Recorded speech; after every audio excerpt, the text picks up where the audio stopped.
Good morning.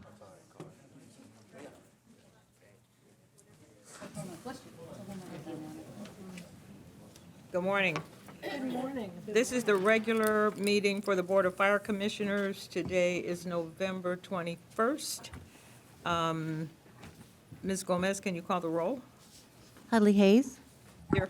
DeLugich, Here. Babcock. Here. Hara. Here. Woods Gray. Here. Fire Chief Crawley. Here. Deputy City Attorney Lyndon Nguyen. Here.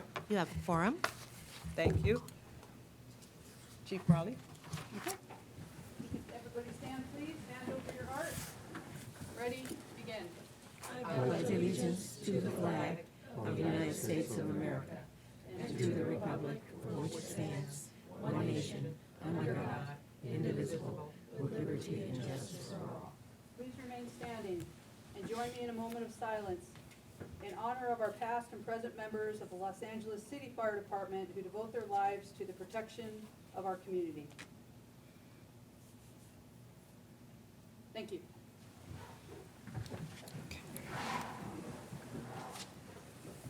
That brings us to agenda item number 1, which is commission comments. Commissioners? I guess I'll go then. On the 13th of November, a number of us actually attended the Valor Awards. And as usual, at Dodger Stadium, and as usual, a great event. And the Foundation Award was given to Sophia Grace, and then Cedar Sinai got the Community Impact Award, and then the outstanding unit was our arson counterterrorism section. Battalion Chief Reddix was in that, was honored in that, and then there are 6 of our firefighters. 3 of them got the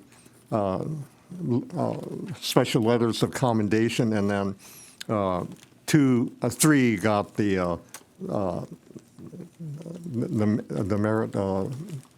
merit award, and the mayor actually showed up for the event. So I thought it was really an outstanding event.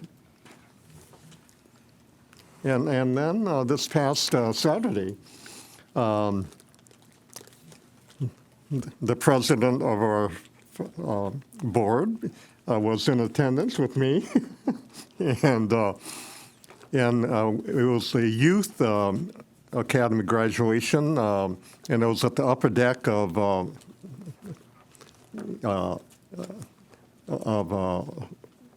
I'm blocking on the yeah, Hodgkin Training Center. And then in that, there are a number of graduates, and we were told that 1/3 were women, were young girls. And as they got their awards and everything, and we were congratulating them,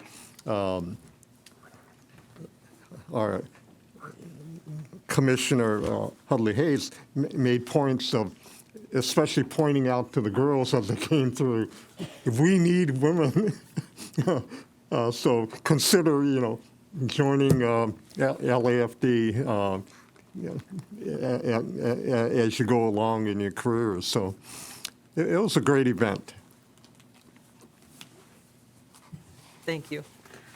I did attend with Commissioner Hara, and I was told that he is at that event every year. He comes to congratulate the cadets. He comes to show his support for the program. And I have to tell you that I was astonished at the number of girls that were in that program. And I'm talking about spectacular young women, just spectacular young women, 30%. And I did say to every last one of them that we need for you to make sure that if you decide to be a firefighter, you should come and work for the Los Angeles Fire Department, every last one of them. we Actually, had one thing I want to mention also. two women, don't you remember? We had Yeah. two young women who are beginning the process, the hiring Yeah. process. We have two young women that are going to do that. Both of them were just outstanding young women. All of the cadets were outstanding. The most important thing to me was their reflection of the city. When we talk about diversity, they were a reflection of the city, as we know Los Angeles to be. It was great to be there. I want to congratulate, he's not here, and I know he's retiring, but I really want to congratulate Antoine McKnight, who told us that for 22 years, this has been his passion. I want to congratulate Chief Gutierrez, who also is, I can't understand why you people are leaving and I just got here. I mean, I'm not sure about that. But I want to congratulate Chief Gutierrez for all of the work that he's done. And it was a great event to go to. I hope other fire commissioners have an opportunity to go and see these young cadets as they take us through their paces. Commissioner Hara, you said you wanted to say No, one I was other thing. make mention of Chief Antoine McKnight. Yeah. And Yeah, Chief McKnight was in tears. He really was, which was just, it was such a wonderful thing to see Yeah. how passionate he is after 22 years of giving this. He has 3 daughters of his own. One of them is an FBI agent, so he must be doing wonderfully well with the confidence of his young women. One of them is entering a program to be a physician's assistant, and the other one has taken on the wiles of Hollywood. She wants to be a film producer. So, we can see the kind of mentorship that he must have been giving these cadets, not just the young women, but the young men as well. So it really was a wonderful event. Are there other no, commission I comments? just You're want good? I just want to make sure we mention, Antoine. Chief McKnight. Yeah, he's great. And for Chief McKnight, we have to acknowledge his family, because the times when until COVID came, I used to attend all of the events, but his whole family comes and helps to participate. His wife, the girls, everybody. It's a family affair. Yep. Yeah. So it really is, he has really made a great commitment to this department and has graduated some really fine young people. I wanted to thank the chief and the firefighters who did the 10 freeway. That was some fire. And you guys did it without anyone getting harmed. We lost a fire truck. Who's going to replace that fire truck? Will the federal government pay for it? We're working on that, yeah. That's a good question. That's a good question, huh? Because that's the state, the federal, we're coming in with lots of money. Hopefully they'll pitch in some to replace the fire truck. But it was a massive job, and to have it open and running again is really, really great. Also, the arson department was there, and arson seems to be everywhere. Congratulations to our arson department for being honored also. And thanks, Chief, for having the Valor Awards live streamed, because I was able to actually watch it in real time. And those stories that we heard, I mean, they were outstanding. I mean, the firefighters went way beyond the call of duty in saving lives. And I was just really impressed with the stories and the people that they picked to honor. So that was really great. Thank you very much. Okay, so now we're down to the report of the fire chief. All right, well, good morning, everyone. I'll be briefing everyone on the meetings and events that I've had from November 7th to November 21st. We spoke about a few of these things. I'll just go into a little bit more detail. November 10th, that was our freeway structure fire incident where the 10 freeway was closed down.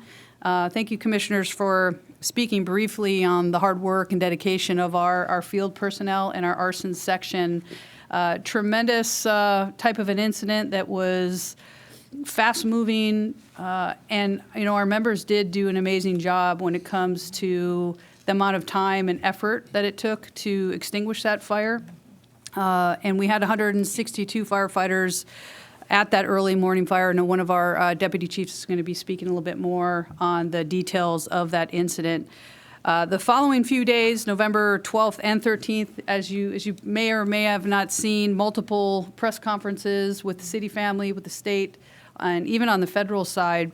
So I attended a number of those press conferences and had the opportunity to speak about the valiant efforts of our firefighters at that incident. We did talk briefly about November 13th Valor Awards, and the 6 members that we took the opportunity to highlight. I always take the time to also recognize the members and the work that they do every single day on every single incident.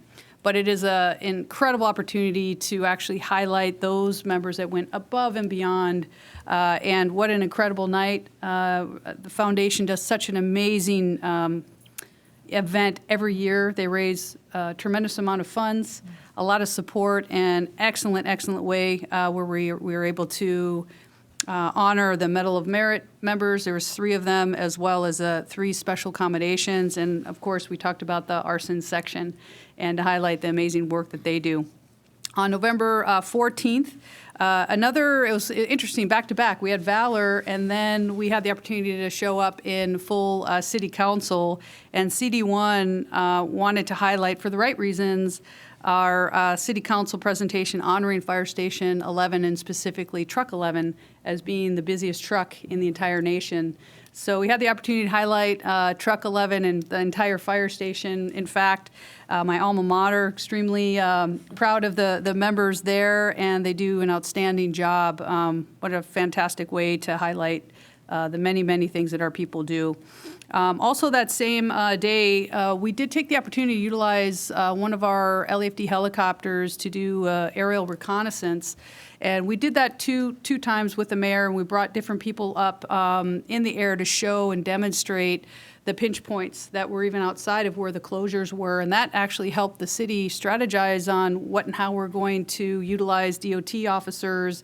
I tell you, it was all hands-on approach of how we can limit the negative impacts on the city and businesses. So we did have the opportunity to go up and utilize one of the helicopters there. Also an additional press conference that night. On November 15th, a very sad day, had the opportunity to, again, represent the LAFD. This was LAPD officer, it was his funeral service for Officer Darrell Cunningham. He was the LAFD officer who was killed on November 4th he lost his life, and it was due to a suspected drunk driver. So to be able to represent the LAFD and see the sea of blue, as they said, with LAPD showing up and supporting the family. He had a fiance as well as 2 young children. So it always hits home, but again, I was honored to represent the LAFD and to be able to support LAPD as a whole. November 16th, wonderful opportunity to highlight individuals within our department. This was the Innovation and Performance Commission Awards, where we had the opportunity to highlight a team, and we like to call them our Team Elite, in which it's hand-picked individuals on our civilian side who are assisting us as we lean forward. We keep talking about, for the right reasons, our pay issues and pay discrepancies. These are individuals who came in, really try to understand what the issue is, and we continue to lean on them to help us with getting to where we need to go with our audits and getting out ahead to make sure that we are properly paying our people. So they themselves were highlighted for their incredible work. We also had the opportunity to highlight Ed Kerr. He's an individual who works with our LAFD dispatch report section, and he did some amazing work. These individuals were all highlighted because of their innovation and problem-solving ability. He recognized we had issues with our radios and antennas and just got out in front of it and utilized his subject matter expertise to help us get out ahead of that. Talk about an important mission. Our communications is key on every incident. So he did an amazing job. There was a number of other individuals that were recognized. And just with the Innovation and Performance Awards, I just wanted to read this. This is the opportunity of recognizing city employees, commissioners, and neighborhood councils who had advanced the city of Los Angeles through exemplary innovations and performance. So we got to highlight a group of our individuals with LAFD who do amazing work. And lastly, on November 17th, I attended the mayor's crisis response team graduation, and I had the honor of doing that last year too. These are volunteers that take their own time. They are volunteers that are trained in crisis response. The LAFD, we call them out quite a bit, and LAPD does as well. There's 23 individuals that went through, I believe it's 9 weeks of training, and they have a whole cadre of individuals who are certified basically to provide crisis response for the mayor, for the LAFD, and the LAPD. So that was a really neat opportunity to highlight those individuals for their being incredible volunteers for the city, and to report. Thank you. So that brings us to 2B, a verbal report by department on significant incidents and activities for the period of November 7th through November 20th.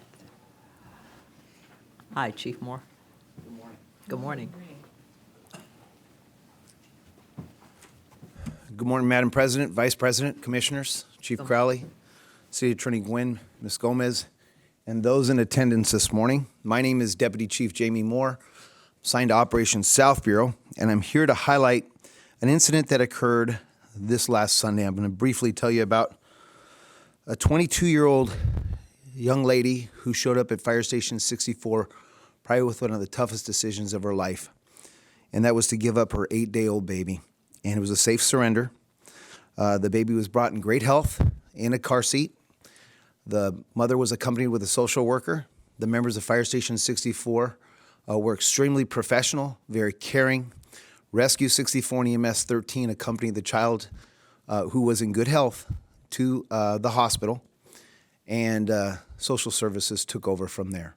So I just wanted to highlight the great work that the members of Fire Station 64 did, not only to take care of the child, but take care and render some emotional support to a very difficult situation. Thank you very much. Unless you have any questions, that's the end of my report. No questions? Thank you. Thank you, Chief Moore. May I have your attention, please? May I have your attention, please? CSD building maintenance. We'll be conducting a test of the fire life safety system. Please disregard all audible and visual alarms. We're right in sync with the testing, commission meeting. Okay. May I have your attention, please? May I have your attention, please? Okay. CSD building maintenance. We'll be conducting a test of the fire life safety system. Please disregard all audible and visual alarms. If real emergencies occur, we'll notify you over this. Okay.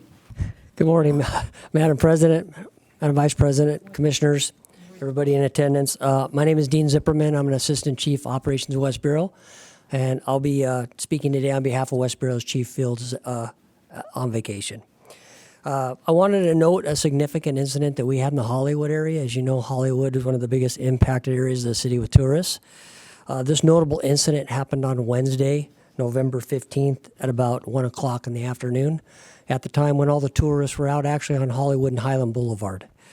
Engine 27, which is our local fire station in the Hollywood area, was dispatched to a smell of smoke, non-emergency. They got on scene and discovered a 4-story modern shopping center at the corner of Hollywood and Highland. In the bottom storefront, they located in the wall some smoke, which ended up traveling up all 4 stories of the building.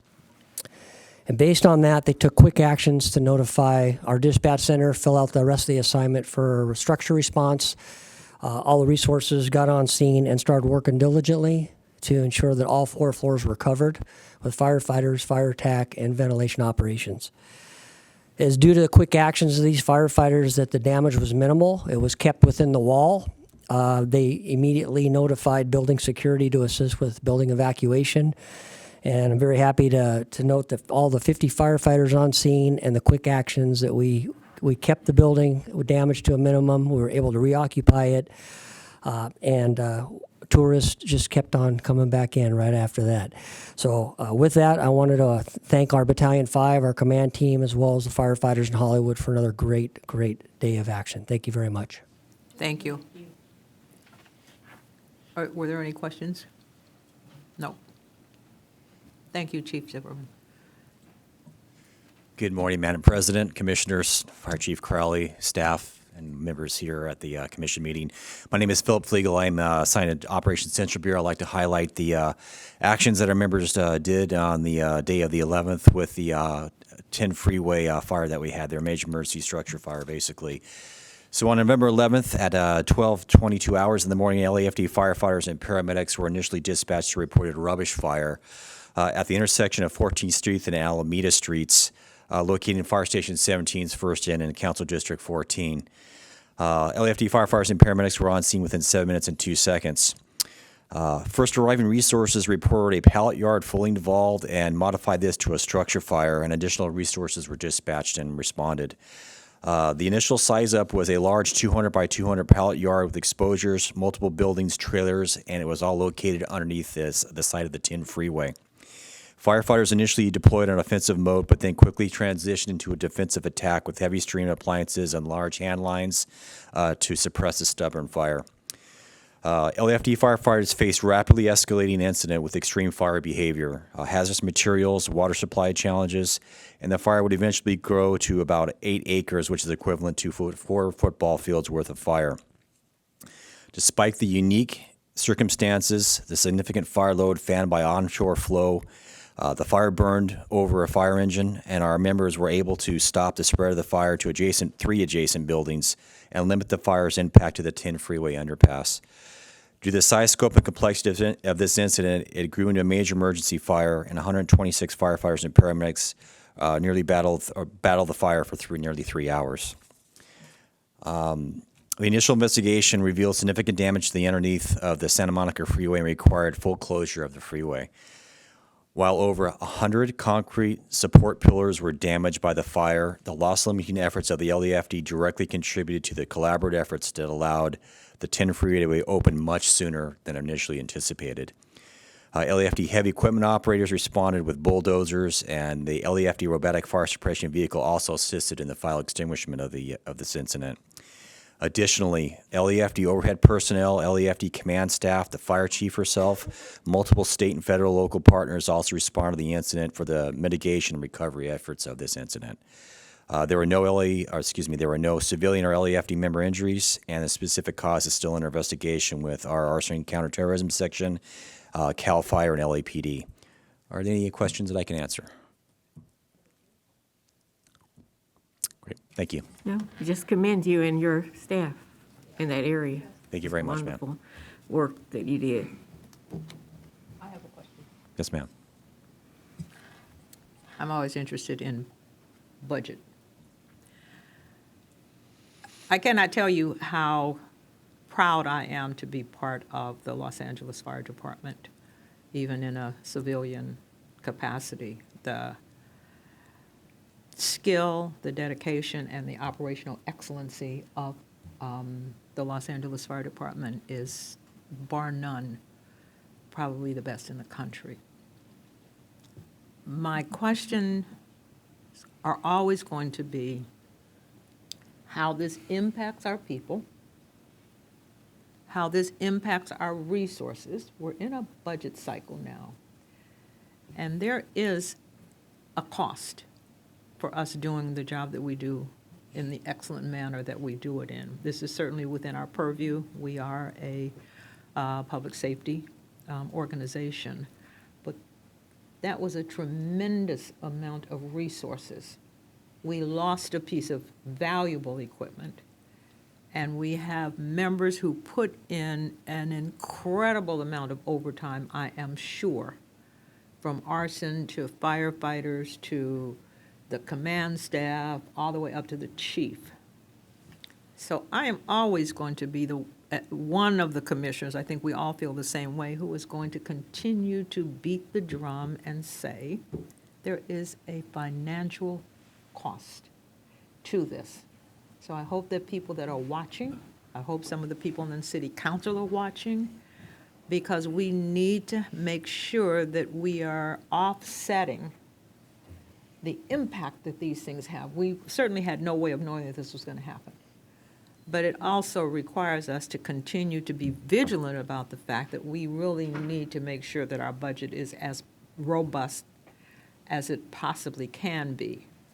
I also understand from listening that the Los Angeles Fire Department is now tasked with their inspectors, who already have things to do, to now inspect these airspaces, rental things, all over the city. We're being asked to. The chief has stepped up to the plate, the department has stepped up to the plate as usual and said, oh yeah, yes, of course we can get that done. Surely we can get that done. My question is, has anybody considered, once again, the stretch on our budget and our people? And I think that we need to continue to talk about these things, and I think we need to talk about them robustly. I think we should talk about them standing straight up.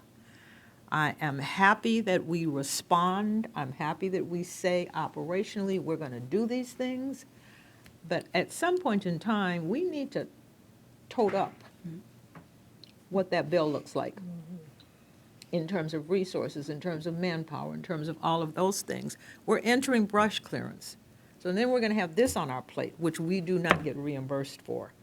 So I am saying thank you for the report, but I'm saying that my number one priority at this point is about the impact that all of this outstanding work that we do has to do on our budget, has to do on our people who are overworked, understaffed, which creates stress, which we don't need to have with our firefighters.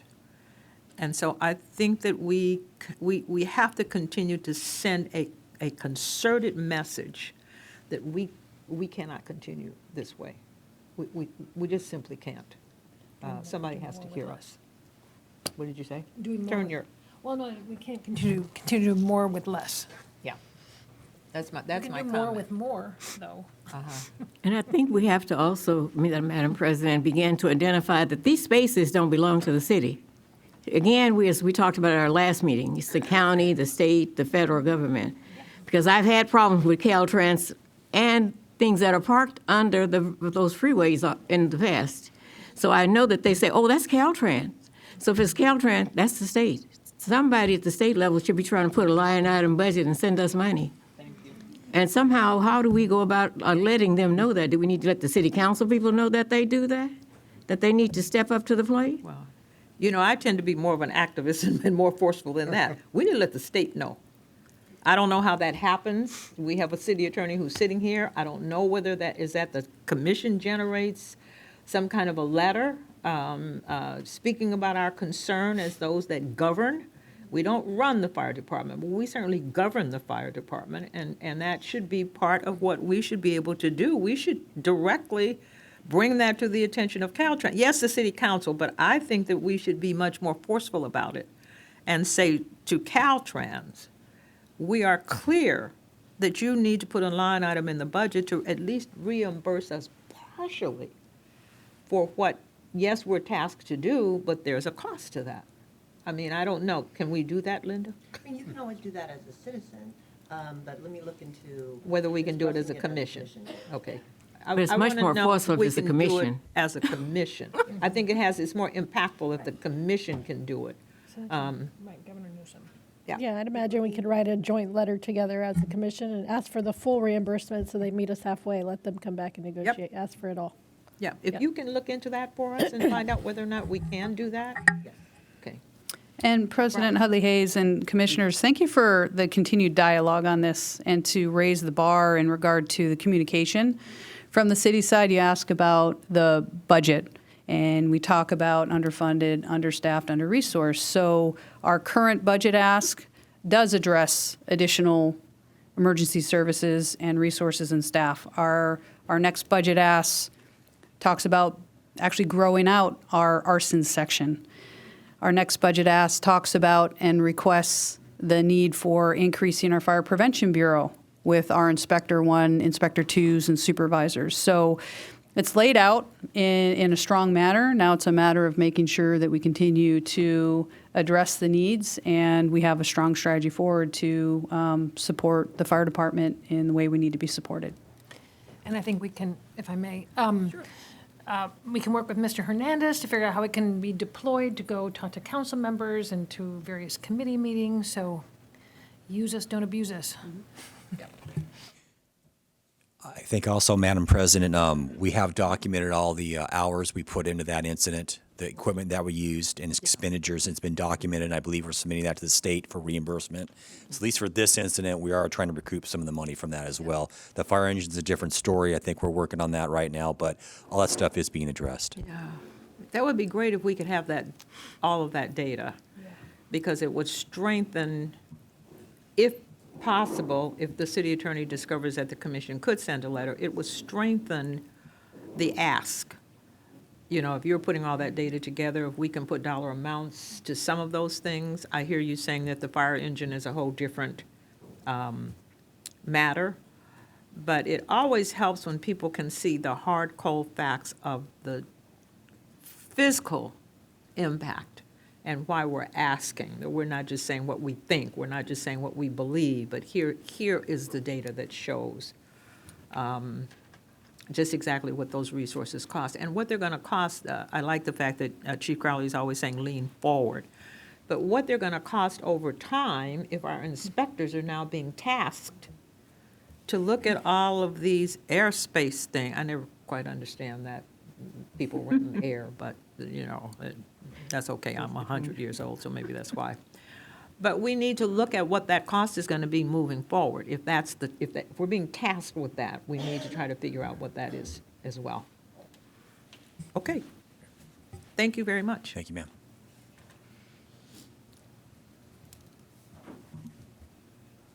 Good morning, Madam President and honorable commissioners. I am David Good morning. Perez, and I'm honored to serve as your fire marshal. I'm going to actually add to some of the comments Chief Legal made regarding the Alameda incident and talk about the Fire Prevention Bureau's specific actions and what we're doing, and I think we'll be able to also answer some of the questions that you just brought up, Madam President. On Saturday morning, we were originally tasked by our Administrative Operations Commander, Chief Saunders, to reach out to the State Fire Marshal and advise him of the incident.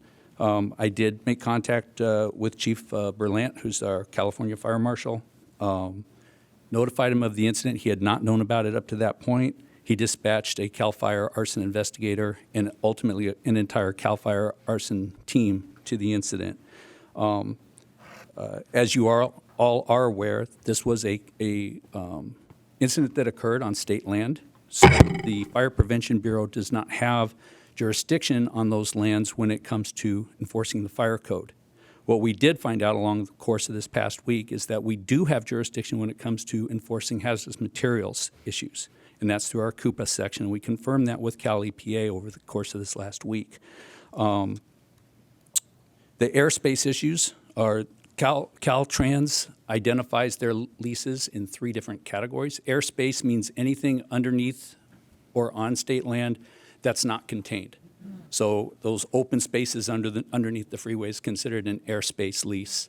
A development lease is where they put a building underneath the freeway. Sometimes you'll see that. That's a development lease. And the third type is a wireless lease, and that's where they put anytime Caltrans leases a wireless tower site. So when we're talking about airspace, we're talking about just the open areas underneath the freeway. Also, in addition to contacting State Fire Marshal, we dispatched our on-call inspector to conduct a what we call a Bulletin 12 after-action review. That type of review looks not at the work of the firefighters, but at the work of the systems that are supposed to be in place in the occupancy. We normally look at things such as the inspection history, any notices that were written, whether they were followed up upon, what systems are required to be in place at that occupancy, if they worked or not, and we do an ownership review as well. What our inspector found after going out that day was because it's a state-owned property, we have no inspection records. We don't even have an assessor's parcel number or an address to attach to that area because it's outside of our jurisdiction. Based on the information we got, and at the direction of the fire chief, we instituted a windshield survey on Tuesday and Wednesday of last week. And we looked at, told our inspectors from the industrial commercial section to go out anywhere where they had a freeway that goes through their individual district, to look at it, underneath it and adjacent to it, any lands that were state lands, and just give us a windshield level survey. They were not to go in, understanding the jurisdictional issues. They were just supposed to take a look and say, from what we can see on the street, yes, this place looks like it might be okay, or no, this place is definitely not. We shared that data with the state fire marshal, who in turn shared it with Caltrans.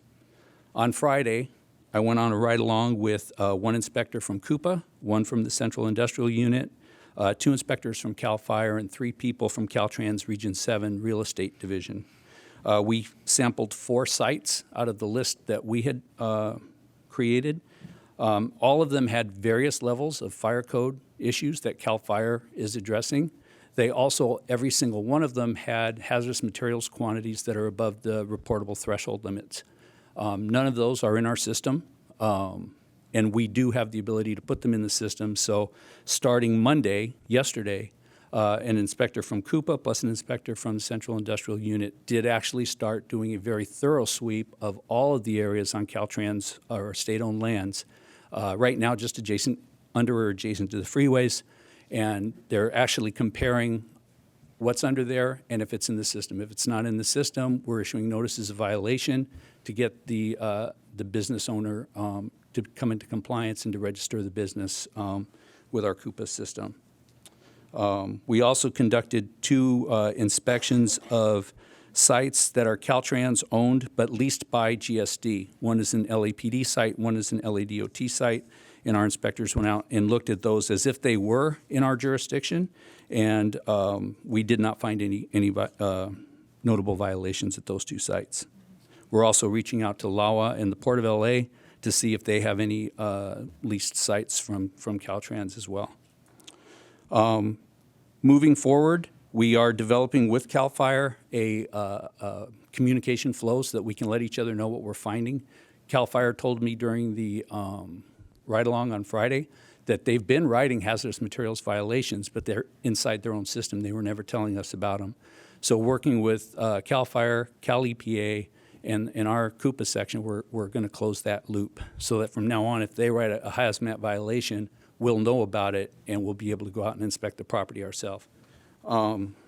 Also, we do in this year's budget request have positions for 1 additional Inspector 2 and 2 additional Inspector 1s that we had designated specifically to Coupa for the purpose of doing this kind of sweep, not just on the CAL FIRE or Caltrans or state-owned stuff, but on every business in the city.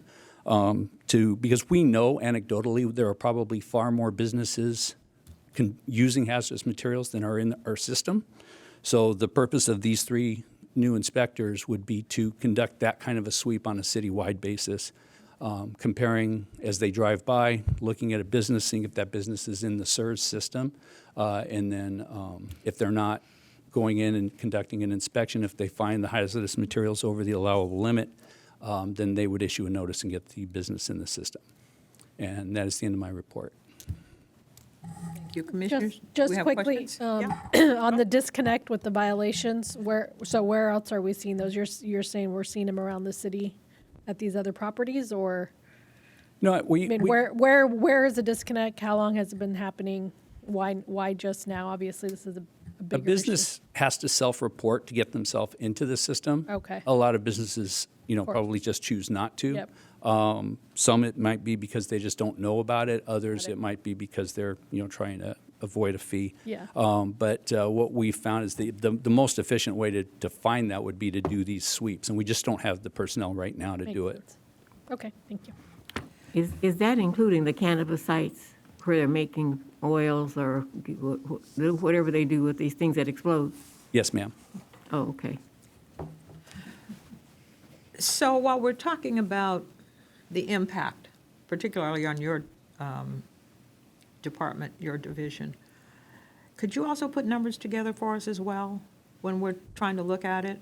You're tasked with things that you absolutely must do because they're written in what you have to do. But now you've got this whole nother task that you have to do in terms of, and thank you for explaining airspace. I understand that now. But if you could help put some of this together so that if Linda discovers that we can, in fact, send a letter as a commission, it would be helpful for us to be able to have as much I'm a believer in hard data as opposed to what we think or what we suppose or what we assume. But if we can have hard numbers when we are saying we need a line item in that budget to do what it is that we need to do. And it's great for you to speak to us about the fact that some of that land doesn't really have anything to do with the city of Los Angeles, yet because you're the Los Angeles Fire Department, you are tasked with doing that work. So is that an imposition for you to try to figure out what that looks like? No, ma'am, not at all. Okay. So there's a new task. Yes, ma'am. Bill us for it. Yeah. Vice President DeLucas said, build a commission for the time it's going to take you. We don't have any money. Stop. We have no money. The Cooper Department has always been a very expensive area, and I'm sitting here thinking that he says they already had requested 3 people. Now they have added tasks to go along with the 3 they had already budgeted for. So, wow, they're going to really have to push those people. But I just wanted to thank Chief Perez. In a short time, you put together so much information. That was very enlightening. Thank you. Thank you. Thank you very much. Okay. Is that it? Okay, we're going to move on down to C, which is a verbal report by the department. And this time it has to do with medical emergencies for that same time frame, November 7th through November 20th. Hi. Morning, Madam President, Commissioners, Chief Crowley, Deputy City Attorney Nguyen, and colleagues and guests. My name is Peter Shao. I'm Assistant Chief assigned to the EMS Bureau. And this morning I'd like to highlight an incident that occurred on Saturday, November 18th at about 5:48 p.m. While returning from a call, Rescue 866 was traveling southbound on Figueroa, crossing 83rd, when they came across a 23-year-old female who was struck by a car in the left lane. They immediately stopped to render aid. They positioned themselves in a position to protect the patient, and they reported the incident to our dispatch center, requesting a paramedic engine and rescue to assist. Rescue 82 was attached. Okay. While rendering care to the injured pedestrian, a female bystander walked over and began to verbally harass Rescue 866 members. At this point, coincidentally, Rescue 82 arrived on scene and swiftly began preparing to load the patient into the ambulance. When suddenly, the unknown female who was harassing Rescue 866 members came over and began kicking the patient in the head. She ended up kicking the patient 2 times in the head. A member from Rescue 866 immediately transmitted a backup call to our Metro dispatch, which requests police assistance and additional fire resources, while the rest of the members attempted to protect the patient and continued to work on loading the patient to get him inside the ambulance. The unknown female then transitioned her assault from the patient and directed it toward Rescue 82's members, striking one of the members in the face with a closed fist. At this point, Engine 57 arrives on scene as a first fire resource prior to LAPD, and they observed that the female assailant was attempting to make entry into the ambulance. Upon seeing this, she directs her aggression towards Engine 57's members. The captain who had just exited the fire engine was struck in the face, immediately upgraded the incident to a help call, which escalates our response by LAPD. And again, they attempted to shield the patient and the members from the assailant. LAPD arrived on scene shortly afterwards and took the assailant into custody. The patient was transported to California Hospital in very serious condition as a result of her injuries.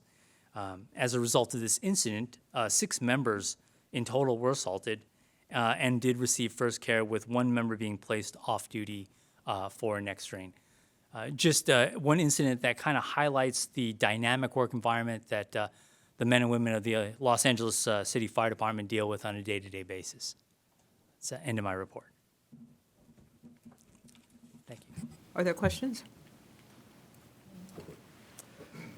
My only comment is this is the kind of thing that the public never understands about the danger that our people are in sometimes, not always, but from time to time, having to deal with taking care of the patient and making sure that we do what we need to do with the person that we went to help, but then having to deal sometimes with the public who either misunderstands or has some other thing going on. So I think it's important that the people do understand that. Thank you. Thank you, ma'am. Okay. They would disregard if you'd stop talking. Yes. Okay, we got it. That brings us to item 3. Are there any presentations this morning? No presentations. No. Which brings us to the public comment period, and I have one person, Freddie Escobar, who is the president of UFLAC.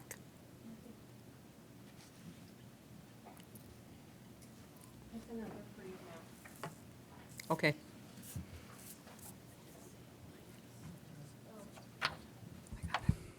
I can see. Good morning. All right. Good morning, President, Commissioners, Chief Crowley, everybody in attendance. Freddie Escobar, President of United Firefighters of Los Angeles City, representing over 3,400 sisters and brothers of Local 112.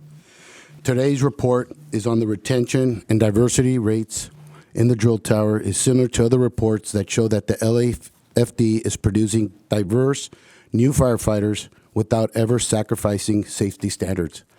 I want to be clear, UFLAC's position, do not lower the standards regardless of race, gender, and we will continue to never support a no-fail academy. In fiscal year 2022 and 2023, the LAFD retention rate for black firefighters was 90% and 87% for Hispanic firefighters. We must continue to hire the best candidates. That also is a reflection of the city we serve, and we are doing that. With regards to item 6C, UFLAC does not condone any form of harassment or discrimination. Every one of our members deserves to be treated with dignity and respect at all times, period. UFLAC does not agree with the independent assessor's recommendation number 4. As firefighters, our home away from home is the fire station. This is where we sleep, eat meals together, and spend our holidays. More importantly, we look out for one another just like families do. We call our stations the firehouse because we treat it like our home and we look out for one another like our family. I know it's hard for civilians to understand that, but I could tell you this.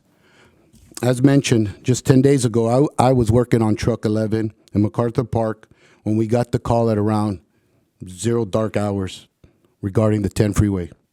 I joined 164 of my brothers and sisters with the LAFD from 26 different engine companies to fight this mass fire that caught the world's attention.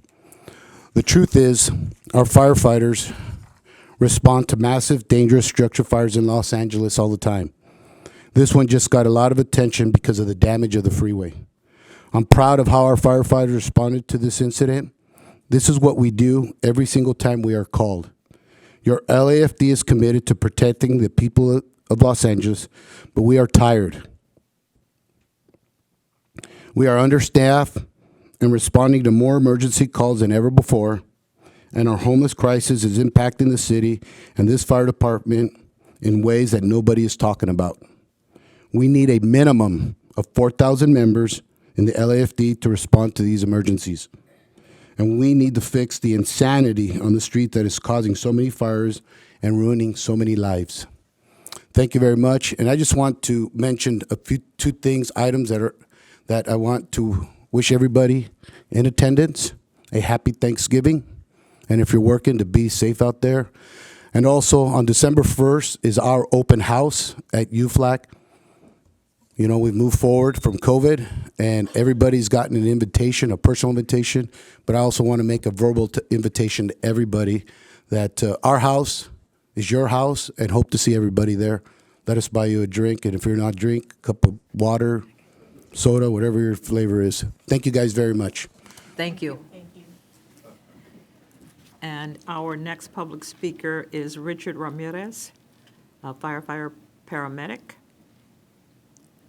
and a UFLAG director. And he's speaking on all items. Yes? Yes, ma'am. Good morning. Good morning. Good morning, Board of Fire Commission, all those in attendance, Chief Crawley. I just want to take a few minutes of your time here. What I want to do is talk about the payroll discrepancy. 2 weeks ago, Brother Secretary Adam Walker spoke on the payroll discrepancies and the affecting over 400 members. I just want to talk on that again. Just after that meeting 2 weeks ago, that Wednesday, our members were paid. Those that had worked Halloween, we have a letter of agreement, coded as sign hire. Members that were coded as sign hire that day did not get paid correctly according to a letter of agreement. I'm bringing this up because these are issues that are going on every single pay period. And you just talked earlier about hard copies, hard facts. Those are hard copies. Those are hard facts. That is continually going on. Recently, we had council member CD1, Eunices Hernandez, make a motion at City Council. And I'm going to read what she put forward. It says, I therefore move the Information Technology Agency, ITA, to report back in 30 days on the steps needed to embed a Workday technical expert into the fire department to better navigate the transition to the Workday software system and correct pay discrepancies. I further move the Los Angeles Fire Department to report back in 30 days on a scale and severity of the problem and the corrective actions and support needed to resolve the payroll, accounting, and payroll system. We mentioned before that we are not going to stop. We're going to keep moving forward, and we're going to search all avenues to get our members paid correctly in a timely manner for the hours and the labor they have done. So I'm asking you on behalf of the members of Local 112, if you can do the same and help us out too. Thank you, guys. Thank you. Okay. That brings us to item 5, which are the consent agenda items. A is a report on the FEMA Hazard Mitigation Grant Program. B is the report on amendments to the 2021 Regional Hazard Materials Response between the department and the Governor's Office.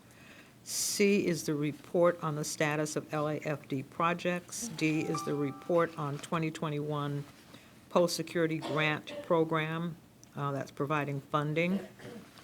E is the report on the status and disposition of LAFD matters considered by or referred to city council committees or other city departments. So there we have the consent agenda items. Does anybody want anything pulled, or are we fine with those? Okay. I need a motion. Motion to approve items 5A, B, C, D, and E to receive and file. Second. Okay, it's been moved and seconded to approve, to receive and file. All in favor? Aye. So done. That brings us to our regular agenda items. So we're on 6A.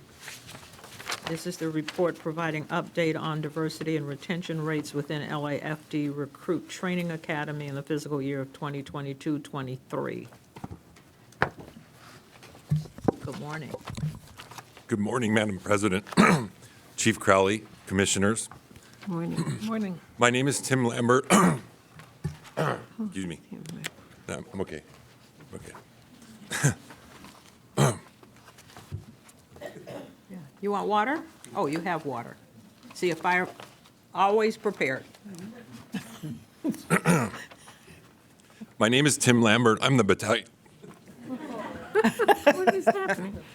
Okay, just take a minute and swallow and Drink a little more. Have another drink. I think I have some cough drops. There you go. Well, that's pretty embarrassing. Okay. As I tried to say twice already, my name is Tim Lambert. I'm the battalion chief in charge of the Recruit Services section. I'm honored to be here today to present to you our annual Recruit Training Academy overview of diversity and retention. I would also like to wish you and your families a happy Thanksgiving. Thank you. This board report reflects data and analysis from the time the recruit firefighters enter the academy to the time of their graduation. In previous years, this report has included data from the time the recruit was hired until the end of their one-year probationary period. However, the responsibility for probationary firefighters has been moved to the Workforce Effectiveness section in the Equity Division, so that data will not appear in my report today. This report is organized for fiscal year 22-23. Some of the terminology you're going to hear, new hires refers to new recruit firefighters for an academy. Reassigned firefighters refers to recruits who were reassigned into a subsequent academy, and I'll explain a little bit more about that later. And then graduates refers to recruits who have successfully completed the academy curriculum and have transitioned to probationary firefighters.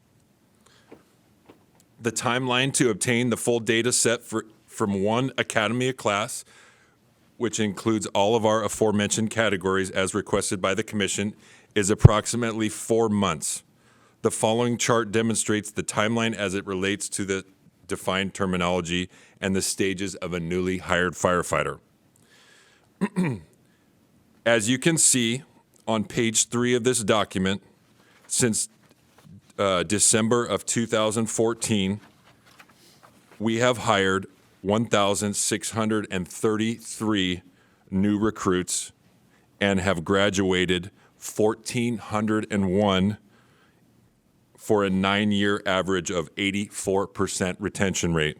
This 1,401 recruits represents approximately 40% of our sworn personnel today. In fiscal year 22-23, we have hired approximately 283 new recruits and graduated 236 for an 83% retention rate. So at this time, I'm going to review the data for the year as a whole, and then I will get into the data for each individual class. And afterwards, I'll explain certain elements to help the data analysis make more sense. So first of all, on page 4, you'll see the summary for fiscal year 22-23 Training Academy class. As I mentioned, we graduated 236 of 283 firefighters for 83.4% retention rate. Below that, you will see the ethnicity for new hires, ethnicity breakdown, 27 of 30 black firefighters for 90%, 105 of 127 for 83% Hispanic, 17 of 22 Asian firefighters for 77%, 77 of 92 Caucasian firefighters, 84%, 8 of 10 Filipino firefighters for 80%. And gender breakdown, 229 of 263 male firefighters for 87%, and 7 of 20 female firefighters for 35%. If you'll turn to page 6, I'll go through the individual classes. Class 22-1 was 14 weeks. There was 59 new hires, and we graduated 40 recruits for a retention rate of 67.8%. Now, within this class, 15 of these recruits were eligible for reassignment into a subsequent class. 13 of these reassigned and graduated. 1 is still pending, and 1 resigned prior to reassignment. Class 22-2, also 14 weeks. We hired 57 new hires, graduated 48 for an 84.2% retention rate. Out of this class, 17 recruit firefighters were eligible for reassignment. 15 of those 17 were reassigned, and 11 graduated for a 73% rate. 2 resigned at their second attempt. 1 resigned prior to their second attempt, and 1 resigned because they could not return to work within 1 year, and 2, their status is still pending. Class 22-3, 16 weeks. 57 new hires, 47 graduates for an 82.5% retention rate. From this class, 11 recruits were eligible for reassignment, 11 reassigned, and 10 graduated for a 91% retention rate with 1 status pending. Class 22-4, we hired 57 new recruits and graduated 51 for an 89.5% retention rate. In this class, 11 recruits were eligible for reassignment, 11 reassigned, and 8 graduated for 73%, and 1 reassigned at the second attempt, 2 status pending. Class 22-5, 18 weeks. We hired 45 new recruits, and we graduated 42 recruits for a 93% retention rate. Of this class, 11 recruits were eligible for reassignment,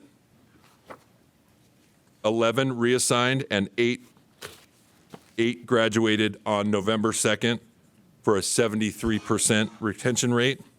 1 resigned at second attempt, 1 resigned prior to the second attempt, and 1 is still pending. And finally, our first EAP pilot class for 2022-23, we hired 8 and graduated 8 EAPs. These appointees are eligible for temporary emergency hiring not to exceed 365 days, and they are currently in the field.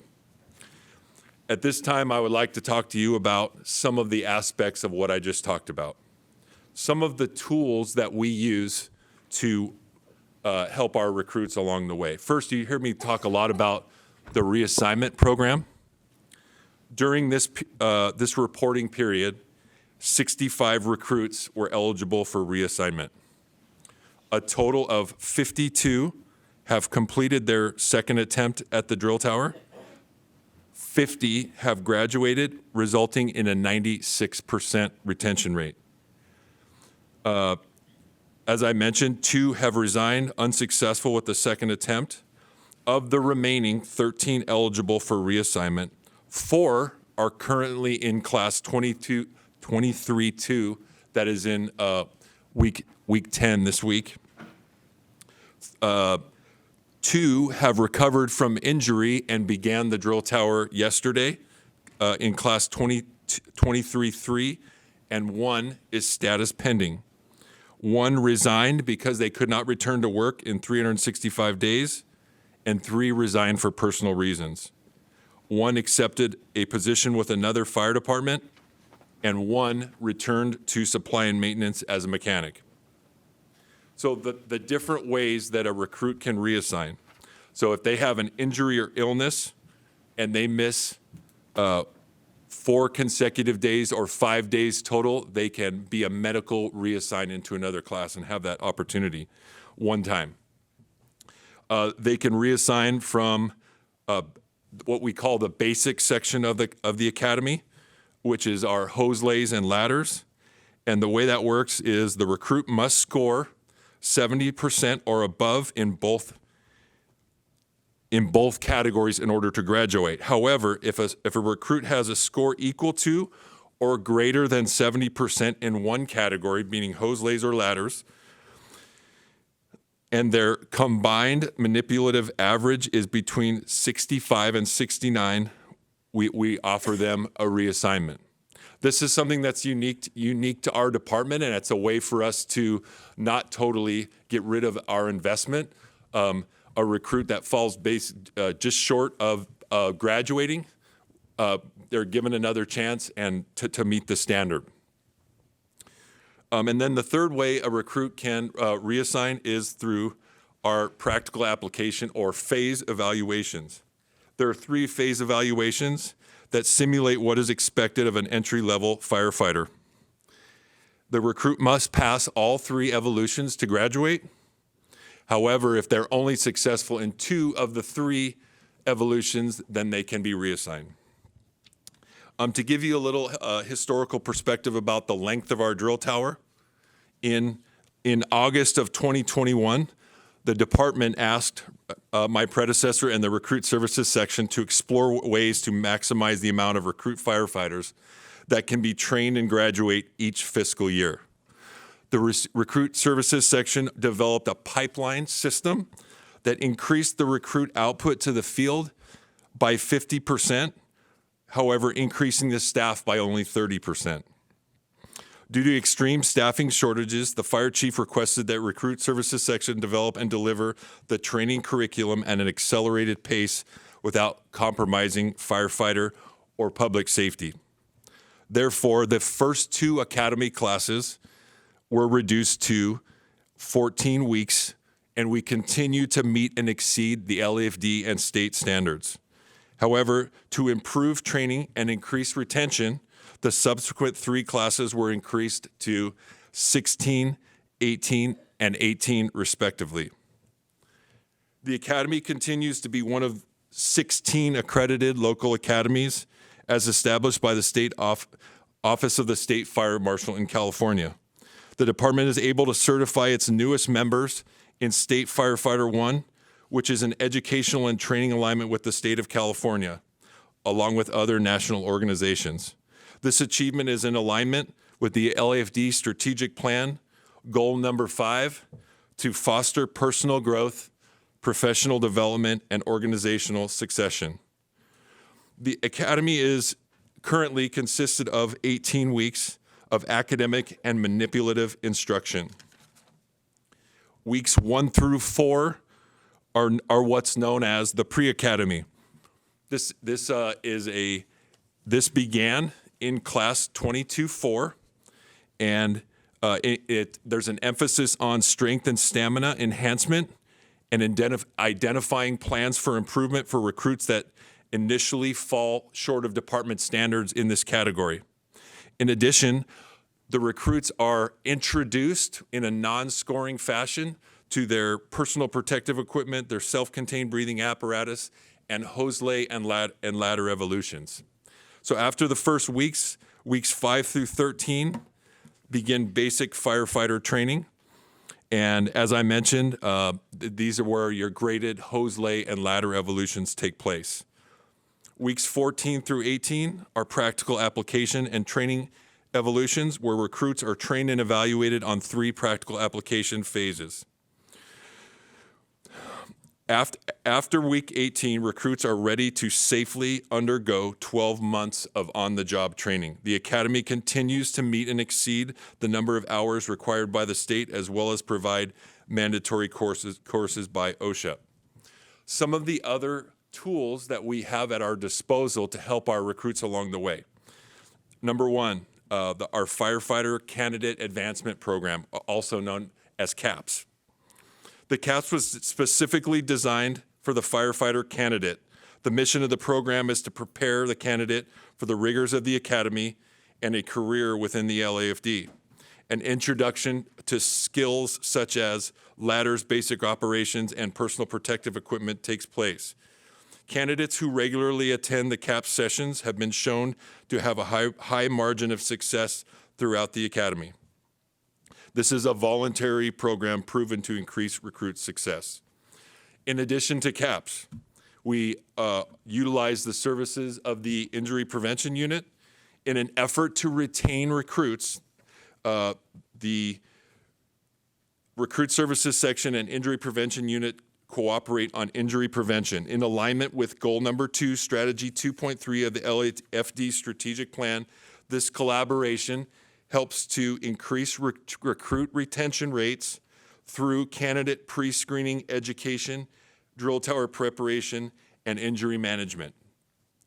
Through a grant from the Los Angeles Fire Foundation, which ends this coming year, the Injury Prevention Unit provides on-site athletic trainer at both training facilities and as well as Frank Hotchkiss Memorial Training Center for sports medicine and injury consultation. The Injury Prevention Unit has developed a 3-month-long comprehensive workout for CAPS candidates using technology and an app called Wodify. This allows recruits to potential recruits candidates to track their progress as well as perform essential exercises that improve academy success. The Injury Prevention Unit has also trained the CAPS staff to administer functional movement screening, which is a test during the pre-employment baseline test. The lower performing candidates are offered individualized consultation to increase injury resilience before beginning the academy. The Injury Prevention Unit has helped several recruits to manage minor injuries. Injury management has helped prevent minor injuries from becoming major ones. In conclusion, the Recruit Services section is continually looking for ways to improve the instruction and evaluation process and to make changes that emulate how operations are done in the field setting. Preparation and knowledge of what it takes to be a firefighter are key for success to all candidates. As such, the Recruit Services section will continue to strive to provide adequate, accessible, equitable teaching and educational curriculum. At this time, I would like to acknowledge, take the time to acknowledge both the sworn and civilian staff in the Recruit Services section. They are the ones that are making these changes happen and ensuring that we have the most prepared, well-trained firefighters possible to serve the citizens of Los Angeles. And with that, I'll take any questions. Thank you. Commissioners? Commissioner DeLucich. Oh, thank you. Thanks. I have a few questions, and thank you so much for the report. It was very illuminating. Just a couple questions. So could you just say a little bit more about the pipeline model? Is that where you're offering academies that people can slot back into? Is that what that means? Yes, ma'am. So the pipeline model, we're using both of our drill tower locations at Fire Station 81 in the Valley and Fire Station 40 down south. And what this allows us to do is have 2 classes running simultaneously. So as I mentioned, the pipeline, for example, I'll just use this class that just started yesterday. They started at Drill Tower 40 doing their pre-academy, while the previous class is at Drill Tower 81 doing basic training. So after the pre-academy is over, this class will transition to the next part of their training, while the class that's at Drill Tower 81, they will move to their next phase, which is phase evaluations at Drill Tower 40. So Gotcha. yeah, so it allows us to have 2 classes going at once. Gotcha. I knew that was happening, but I know it's called the pipeline model. Of course, I mean, I'll just keep beating this drum. Of course, there are not enough women coming to the drill tower, and like the 35% or 33% number doesn't sound too bad until you realize it's just one person. So, and I'm going to ask this in the next report also about our youth programs and how, if they're able to get more women into the pipeline. But if the CAPS is so successful, why not just make that mandatory? Why we make that voluntary? Well, I would say that the reality of our situation is that people that come to us that we hire, they have lives, they have jobs, they have families. For example, one of the last classes we hired someone from Memphis, Tennessee. Physically would be impossible for him to make it. And some people, they work full time and aren't able to attend. We highly encourage it. We feel like when we look at the numbers, the attendance, I want to say the numbers, we had like 1,220 attendances last year. And so, yeah, we're getting the message out there about how beneficial it is, but it's hard. It would be hard to make it mandatory. And real quick, if I can. So the 4-week academy was institutionalized right in the last class, 22-4, right? So we've got 2 classes, and that was the premise behind it, knowing how fundamentally important it is for us to invest in our recruits early. So that 4 weeks working with Recruit Services Section, by the way, they're amazing. They do an amazing job readying our future firefighters to hit the field, but we also knew we needed to invest on the front end. So that 4 weeks is they're very physically active. They're also, even in CAPS, they learn the basic fundamentals, how to don and doff their PPE, and it's 4 weeks of real prep where there are employees. So that's that intermediate step. Now, whether or not we want to invest even more, and until there are employees, we really can't pay them. So that was really the intermediate step of having the 4-week pre-academy, understanding they can get their sets and reps. We can make sure that they're even in higher level of shape to make sure they're prepared to be our firefighters. So that in itself, looking at the metrics, shows, I mean, I just did some real quick math where we went to an 18-week, it's interesting, 14 weeks, we were forced into that position because of COVID. We had 67% pass rate. Another 14-week, 84% pass rate. Then we increased it by 2 weeks, 82% pass rate. 18 weeks, once we got there, that's a 93% pass rate that I don't think we've ever seen those numbers, and that was in, I believe, 2022-5. Yes, ma'am. And now we've even moved to a 20-week academy, and our current class right now is going to be the first 20-week academy. We're on the back end. Again, it's all about better preparing our people, and that's where they just do 2 weeks of just getting them field ready. So we're constantly adjusting this for the right reasons, based off of the input from the staff and how we can better prepare our recruits. But all in all, if you kind of look at us investing and whether or not maybe there's even more investment on the prep end, but that's why we can't necessarily pay our people to go to CAPS. Okay. And there's all different situations of why people can't go to CAPS and why some people can.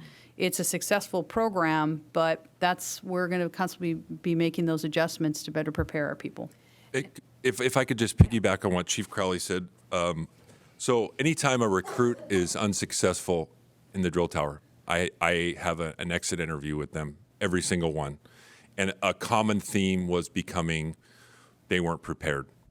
Did you go to CAPS? Only a few times. So to Chief Crowley's point, this pre-academy allows them to get up to speed physically if they didn't come in prepared a little bit more for the rigors of the next 18 or so weeks.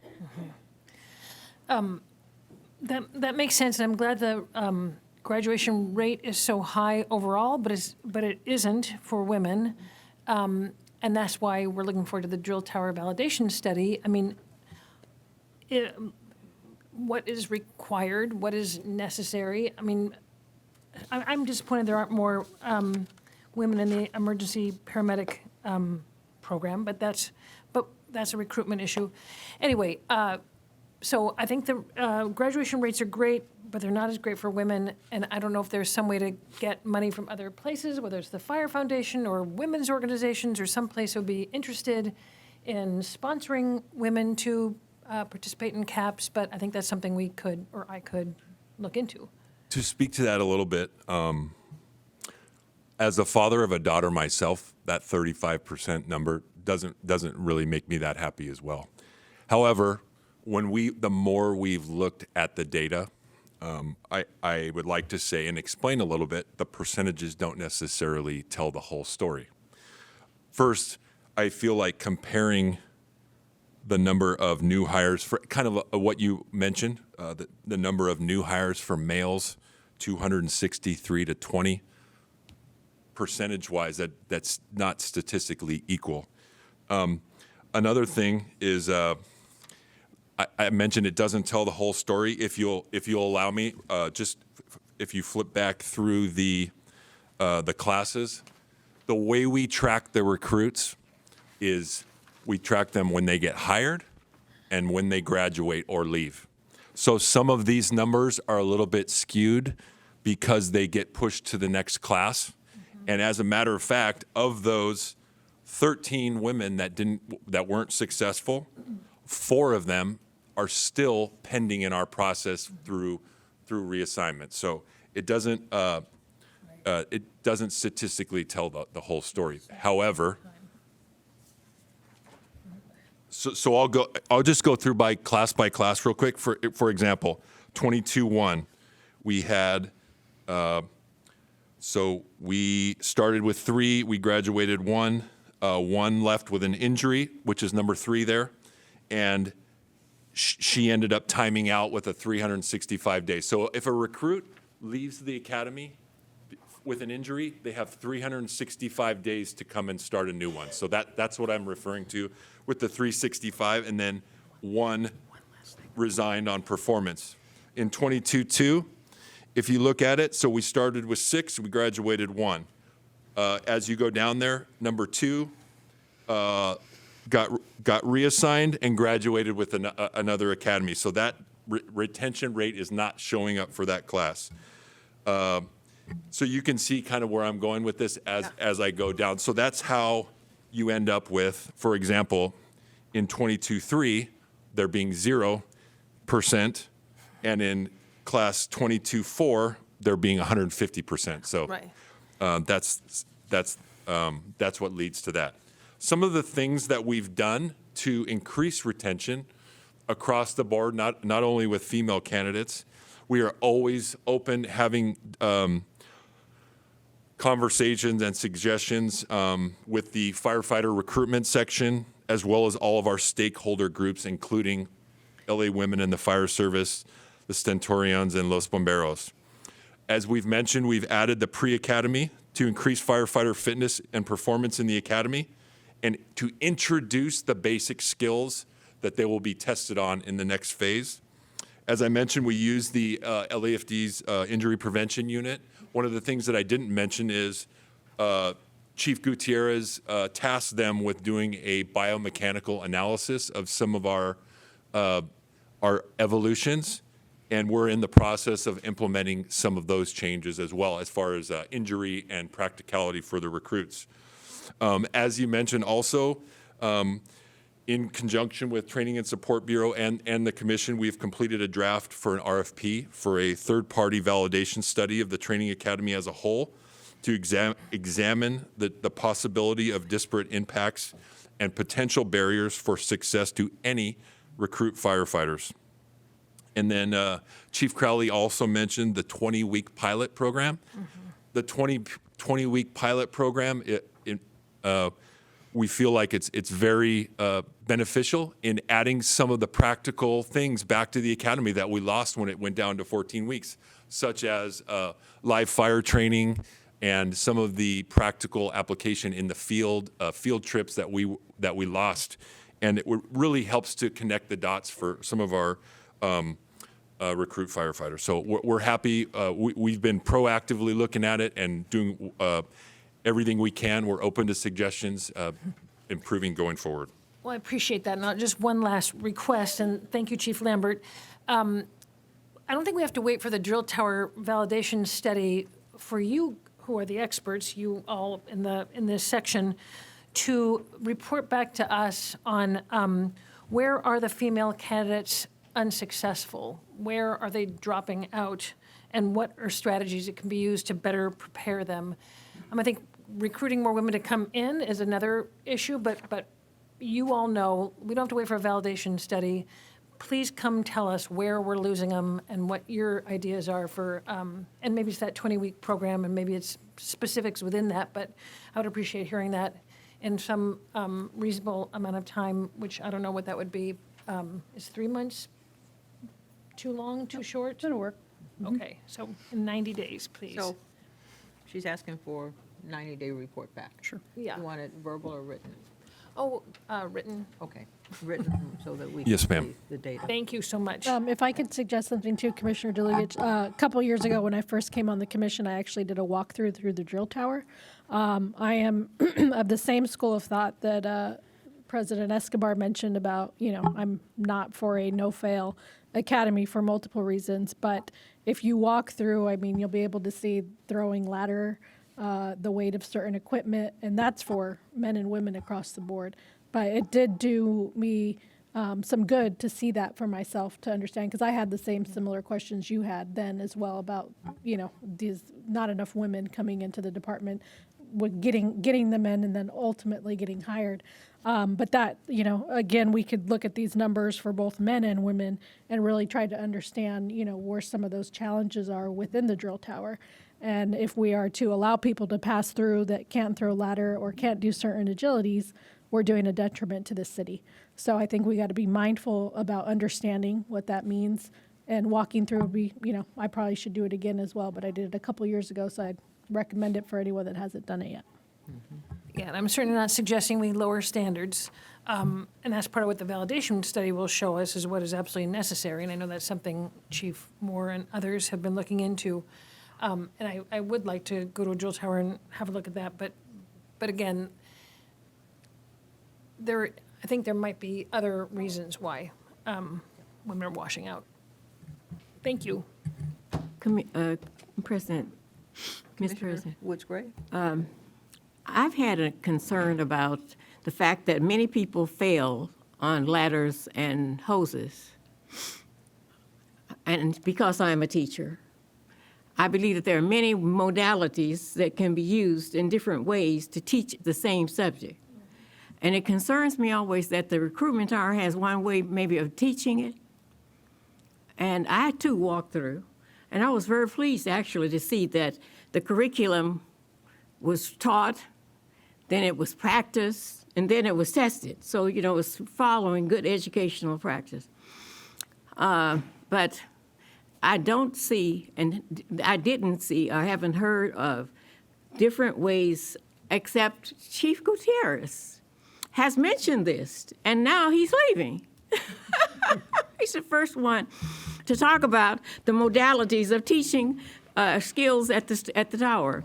It's not a matter of lowering standards. It's just a matter of finding a way to teach the skills. Because my thing is, if a person comes in with a bachelor's degree or a master's degree, they can certainly learn to throw a ladder and lay hoses.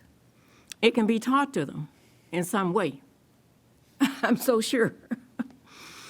And so I would just like to see us try to find many ways of teaching it before they fail, because that generally is the biggest at the beginning. That's two items. If they fail those two items, they're out.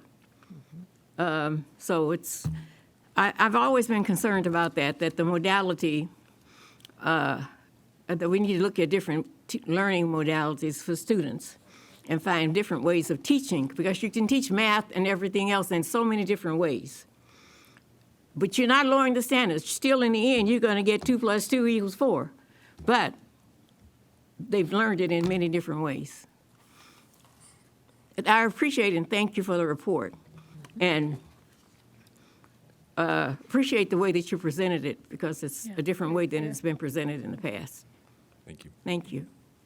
And also, I think, it may have preceded me, but I believe the independent assessor was assigned to do about a 5-year study on this before. So I don't know that it was ever reported. Again, it's a little blurry, so thank you for bringing that up, Vice President Deluge, because it may be out there that we need to re-see, and it may be able to come to us sooner. So thank you.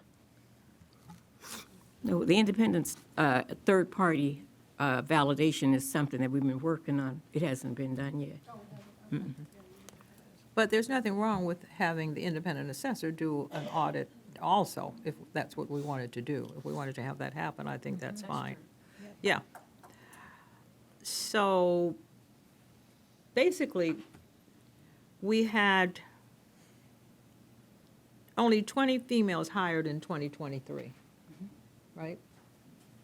And amongst all the numbers and all of the things that we're looking at, and the retention and the reassignment and all of that kind of stuff, we had 20 women that were hired in 2023. Yes, ma'am. Okay, so my question is, have you ever analyzed at some point in time why women leave compared to why men leave? Just out of curiosity, is there some trending? Are there some themes, some reoccurring themes when you do an analysis of, you said you interview every person who is not successful. So I think this goes to Vice President DeLuca's question is, what's the difference between, or what's the reason that women recruits give most often, which is a theme, and the reason that men say that they're leaving? You may not have that information now, but you maybe could include it in the, I don't, I'm not asking you to do it right now on standing on your feet and trying to pull it, but maybe in the report that comes back, you Yes, could ma'am. let us know what that looks like. Yes, ma'am. What kind of a trend, or maybe the validation study is where you would look at that, and we would get some insight to what the differences are, in terms of why that happens. Yeah, we will put that together in the report that we turn in, but just real quick, that the reasons are basically all over the map, just like with every candidate. There's nothing immediately that stands out, but we will dive deeper into Just it. include it. Yes, in our Yeah. report. So I'm not, we don't need to know right now, but it would be nice if you could include it, even if you say, it's very personal for each woman, and it's a unique answer for each woman. But if you really go back and do an analysis, you might be able to find that there are some connections, which is what you're suggesting, that each one of them might say, here was the thing that made me fail, or here was the thing that made me feel like I wasn't going to be a good fit, or whatever. And then my next question has to do with the injury prevention unit. So in the report, you talked about it a bit, but have you really reported on the results, and do we have data, do we have evidence of how that's working in terms of preventing injuries for folk who are in the drill tower? Yeah, Because that looks like that happens, and you're looking at it, which I want to commend you on. Thank you. That report was turned in to Training and Support Bureau, and we are just now implementing. It's fairly new, maybe within the last class, but we're taking some steps to implement some of the changes that were recommended. And this report was done by our qualified athletic trainers that are in the injury prevention unit. So we're taking steps to implement. To be some of able to those. gather up that. Yes. That data, Yes. okay. And ma'am, real quick, if I may, I think it is important that we do report back to this body in regard to our injury prevention unit and the work that they do. They do incredible work on the front end and throughout the academy. And just mind you, again, we've got one captain and one athletic trainer, a couple other athletic training students. So that there's room to grow there as well. But they also do incredible work with our members that are in the field and actually allow our people to stay in the field versus going off with a long-term injury. So they do fantastic work, and now we're just exercising it a bit more for the right reasons in the fire academies. Okay, so we do feel that they're effective. Yes, ma'am. And is it a permanent position? No, and we're working towards that. It's been funded, like Chief Lambert said, through our Fire Foundation. It's a contract that is paid through the city with our athletic trainer, and it's funded for the one captain position. But certainly, as an organization as large as ours, we want to continue to remind ourselves that we're tactical athletes, which means, we would consider ourselves right there with, Division I or pro athletes in regard to the forward-leaning posture of where we need to be with prevention with injury, and that's even a more holistic approach. That's a whole other report in regard to where we need to grow on the risk management side with our people. But it takes us back once again to funding. Right. I'm sorry, but for me, all roads lead to funding and to our budget requests and the things that you need to have happen. We see that this is effective. We see it's been funded by the Fire Foundation, but it really should be something that is permanently in the budget and that the city recognizes. People talk a lot about we need diversity and we need more women and we need more of this, that, and the other. Everything. But as far as I'm concerned, it's just talk. Unless somebody understands that in order for you to build this stuff out, you have to have real dollars in order to make this stuff work. So I'm going to keep pounding on that. And Madam President, did Chief Lambert, did you say that the injury prevention program ends this year? My understanding is that the grant for the extra athletic trainers ends next year. Oh, next year. Mm. And it works. We need to work on that, huh? Definitely. Okay, on page 14, you talk about the following training was removed, changed, or deferred to the 4, 9, or 12-month probationary field training. Yes, ma'am. So you talk about the emergency medical, the EMT, which I understand that.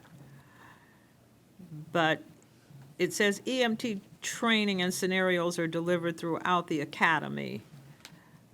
And the recruits receive a classroom EMT refresher at the end of week 16. But what do you mean by it's throughout the academy? So Or they only get a refresher one time? So that's a great question, and the reality of the situation is, since when the academy used to be 22 weeks, they used to have a full week of EMT, and when it got shortened, that got taken out. So all the recruits when they come in are EMTs, and what we've done, because 85 to 90% of our calls in the field are medical, we've tried to sprinkle in EMS refresher along the way. So, for example, how that looks is, let's say one day the recruits are testing on a ladder, and the logistics of the way the drill tower works is only half the class are testing at a time, so the other half of the class are doing EMS scenarios with the peers around the yard. And I've been really excited with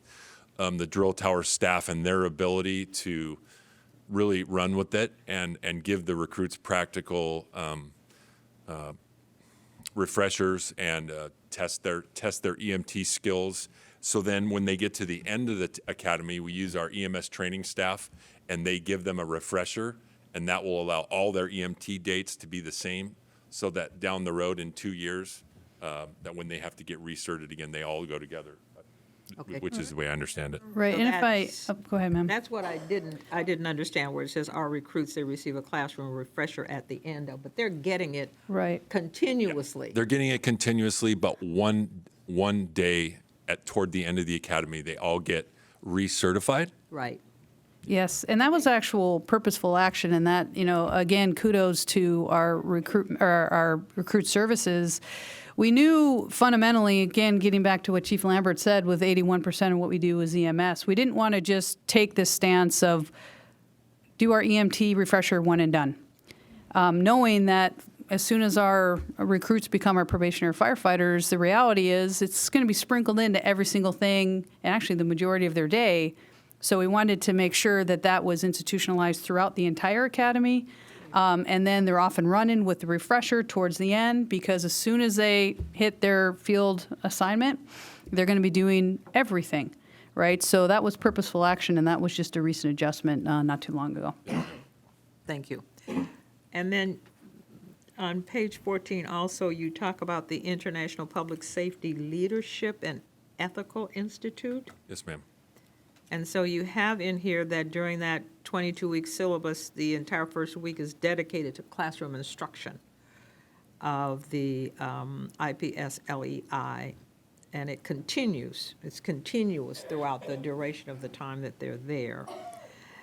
But then you say the staff are certified instructors on this topic. What does that mean?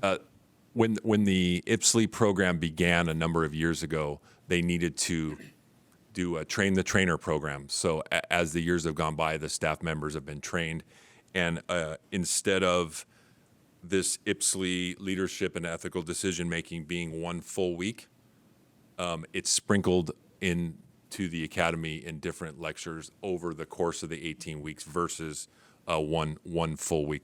No, that's not what I'm asking. You're saying to me that staff are certified instructors. Mm-hmm. So someone goes, I get it, I think, Jimmy, we're both teachers, so we understand training the trainers kind of a model. So someone goes, or one or two people go, they get trained, and they then come back and they train the rest of the staff in the drill tower. Yes, ma'am. Is that what I'm understanding? Yes, ma'am. Okay. I'm fine. Are there other questions? Okay. This was a very complete report. Thank you. And I really want to thank you because I think it helped all of us to really understand what goes on in the drill tower. And also I want to thank you for the time that you took to meet with Vice President DeLucich and myself to really walk us through what's going on and what's going on with the validation study. That was an incredibly generous amount of your time, so thank you very much. Thank you, and I definitely welcome any of you to visit the drill tower. Commissioner DeLucich will make it happen, hopefully before the end of the year. But we look forward to you coming out and seeing what we do. Thank you. Thank you. Okay, thank you very much. Madam President, we need a motion. Oh, Motion to receive and file 6A. Second. all in favor? Aye. Motion carries. I always forget that. Thank you. So now we're going to 6B, which is the report providing overview of the Los Angeles Fire Department youth programs. Good morning, Board of Fire Commissioners, President Hudley Hayes, Vice President DeLucich, Fire Chief Crowley, and members of the board, command staff, and members of the audience. My name is Joe Everett. I am the section commander and also the battalion chief assigned to the firefighter recruitment section. I'm really excited to be here today to talk about our youth programs, an update on our youth programs. Best way that I can describe our youth programs would be first to describe a little bit about briefly how we work here at the firefighter recruitment section, our organizational structure and our responsibilities, and then I'll tie that directly into the youth programs. First, I'd like to talk about our staff. As I mentioned, I'm the battalion chief. I share a wall with what we have as a senior project coordinator. Her name is Patricia Arias. And I just want to take a second. She is the backbone, the tree trunk, and everything that makes these programs successful. I lean on her heavily, and she's never far from me. So I just want to take a moment to thank her.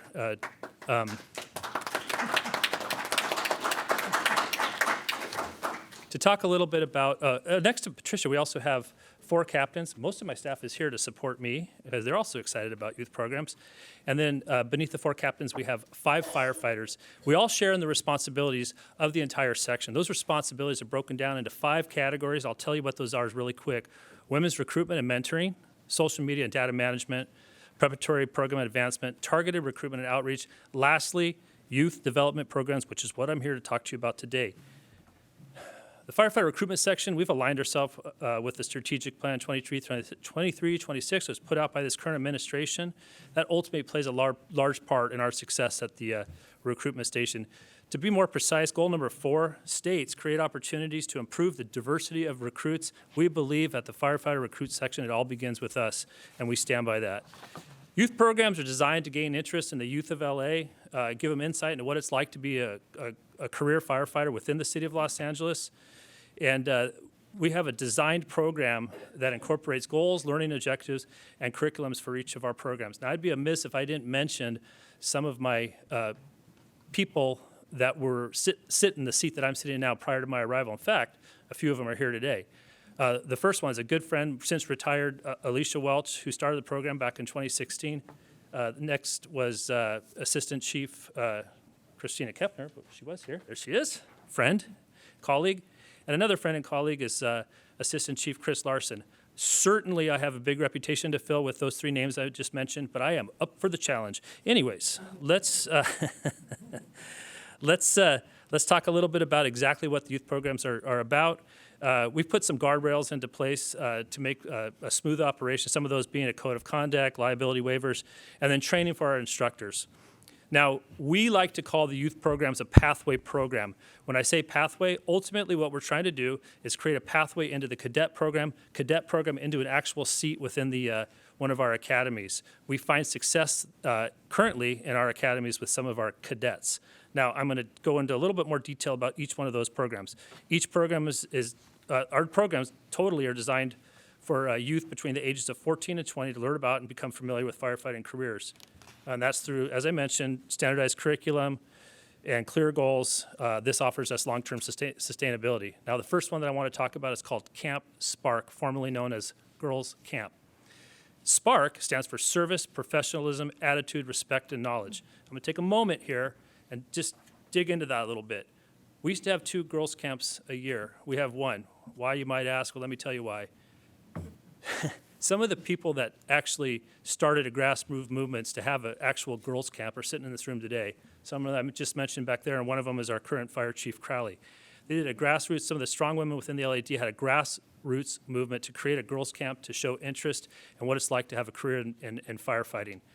Since then, that camp, that idea and that model has grown to the region, has grown to the state, and now it's grown to the nation. So some of those women that initially started that program are out there showing other municipalities and other fire departments how to build upon that and how to have their own girls' camp or Camp Spark or something like that.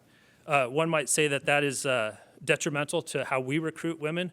I tend to disagree because I feel that a rise in tides helps float ships. And so the more women that are out there that are highly qualified candidates, the more opportunity that I have as a recruitment officer to pick them to be LA City firefighters. So anyways, Camp Spark is ages 14 through 18. The idea there is to instill confidence, team building, tools. We introduce them to the physical fitness of what it's like to be a firefighter. We show them some EMS, and then like I said, we instill confidence in them and give them a view of what it's like to be a firefighter. Moving on from the in our pathway program from Camp Spark, we go into our academies. That was a partnership that was started with the LAUSD school district back in 2016. Ultimately, what that does is that provides early contact early contact with students within the school district and shows them what are some of the opportunities within careers in the LAFD. It also acts as a primary pathway into our other LAFD youth programs, which I'll continue to explain.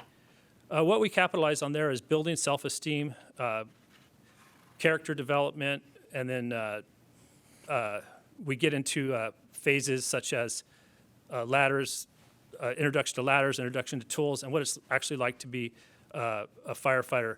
The members that I mentioned earlier, the 5 firefighters, go out, they meet with the PE teachers and the CTE teachers, which stands for Career Technical Education Teachers, and they work alongside them to build curriculum and teach these young people within the LA School District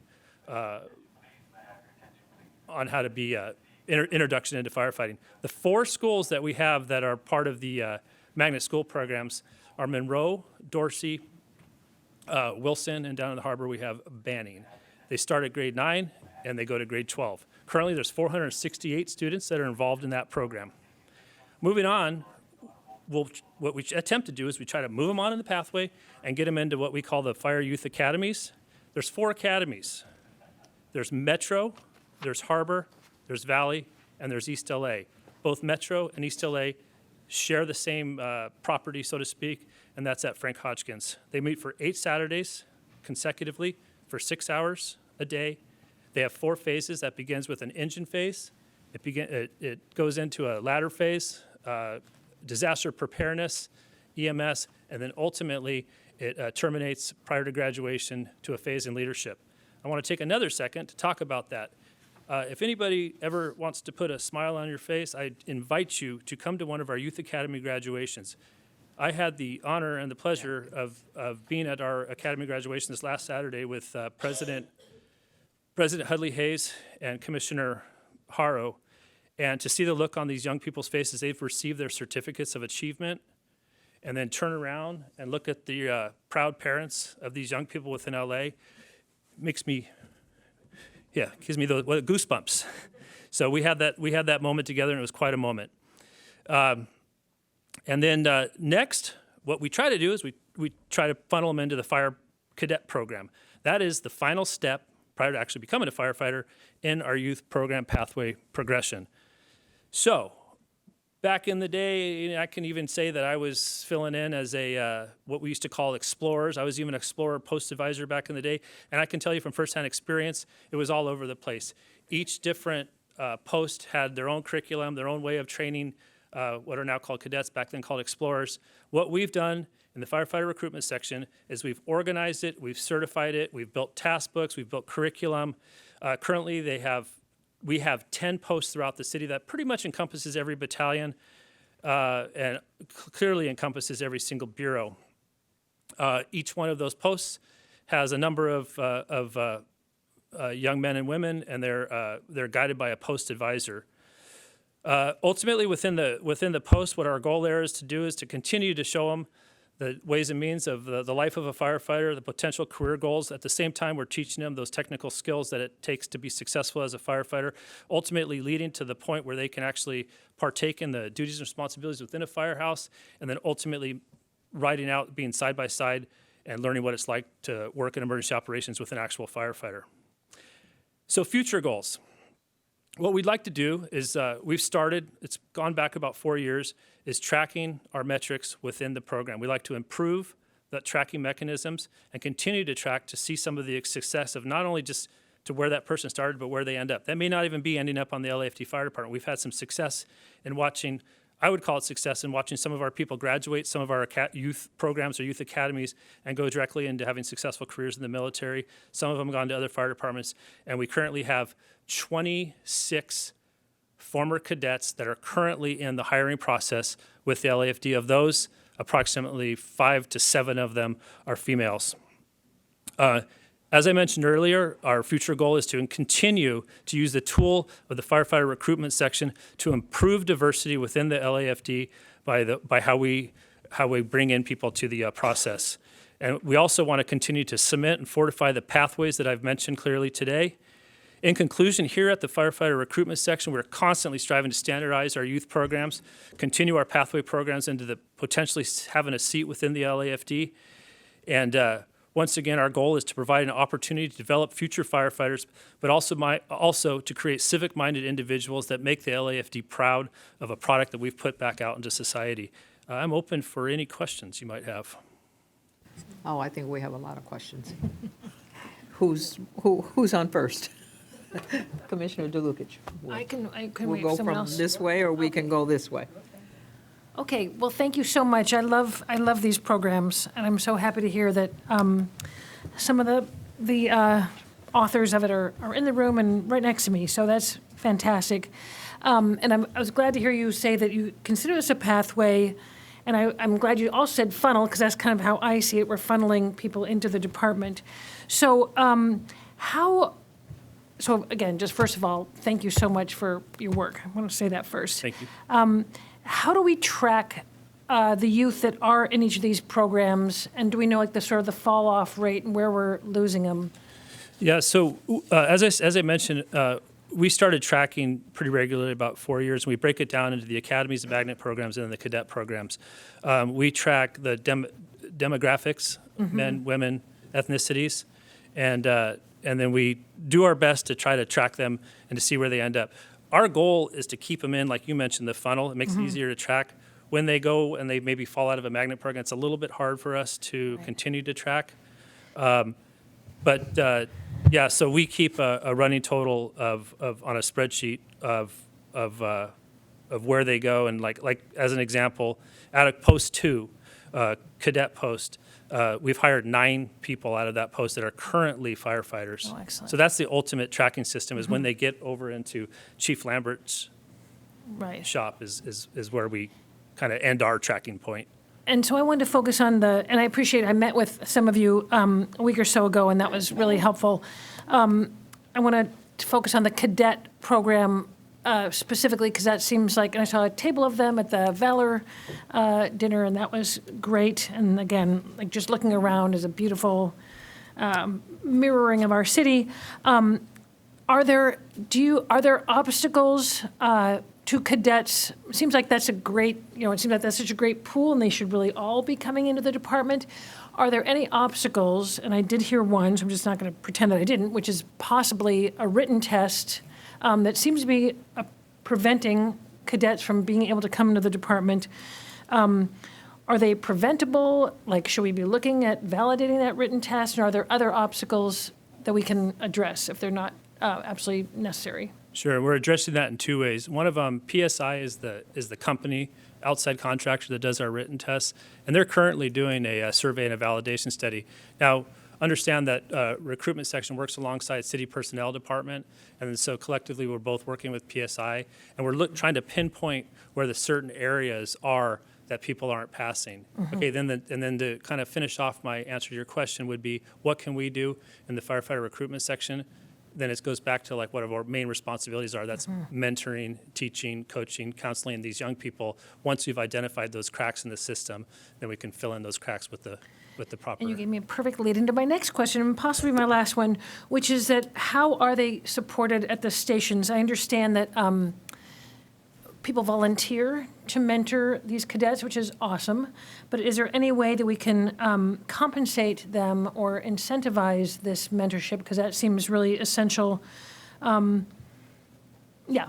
So as we move on and we try to prove all our programs, one of the things that we're actually doing, I have Captain 2 Dale Smith in the room, and he's tasked with improving upon our cadet program. He's recently put out a number of surveys. That's how I came up with some of those numbers of the successful cadets that are in the program. He's also looking at ways that we can incentivize some of those advisors, meaning paying them V hours. Because the ultimate goal is really this. We want to make what we have good, but we also want to expand upon it. So at the end of the day, the best way to do that is incentivize people with money. So we basically have within the firefighter recruitment section, we do have a work group that's working on doing that. And we're starting to see some success and some more interest. Great. And here's my final question. Do you know of a retention rate of the of firefighters, or what am I trying to say? Like the people who've been through all these programs and they go into the drill tower, do we know what their retention rate is? Do they have a higher retention rate? You got me. I'm gonna write that down because I am personally very interested in that statistic myself. Okay. I will work hand in hand with Chief Lambert, and we will figure that out. Okay, thank you so much. And again, thank you for all the great work you and Ms. Arias and all your other team do. Thank you for that. Yes. What happened to West Adams? That was a little bit before my arrival, so I've only read the writing on the wall. And I did have that discussion with Vice President DeLukich when she came down to visit us. My understanding, it was somewhat of a dichotomy of opinions with the principal and the way we were doing things, and hence they backed out of the program. Oh, that's interesting. Okay, very good. I think middle school is a missed opportunity for us. I wish that we could do programs, not a program like the Magnet program, but a presentation or have a fire service day in the middle schools, especially the ones that are feeder schools to the high schools, because I think that the middle school students, if they begin to learn about the programs at the high school, could later figure out that when they get ready to go to high school, they would put that as one of their choices and go there. But many of the middle school students are not aware of, I just became very involved with middle school because I have a middle schooler now.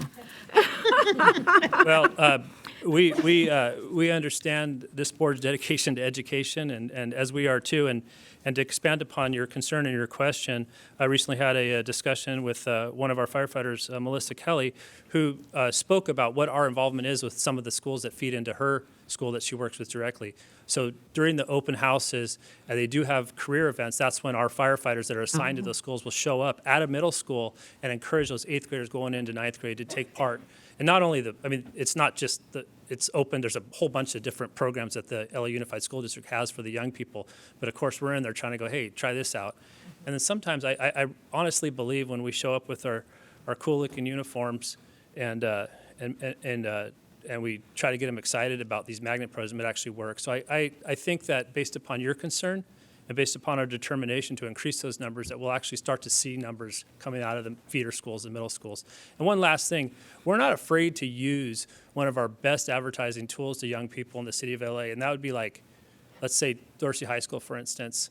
We'll call up 94s, Fire Station 94 or Fire Station 34s, and we'll have them take part in some of the career days and some of the programs that we have in that particular district. I can't think of a better way to engage people and add excitement into some of these programs that we're offering.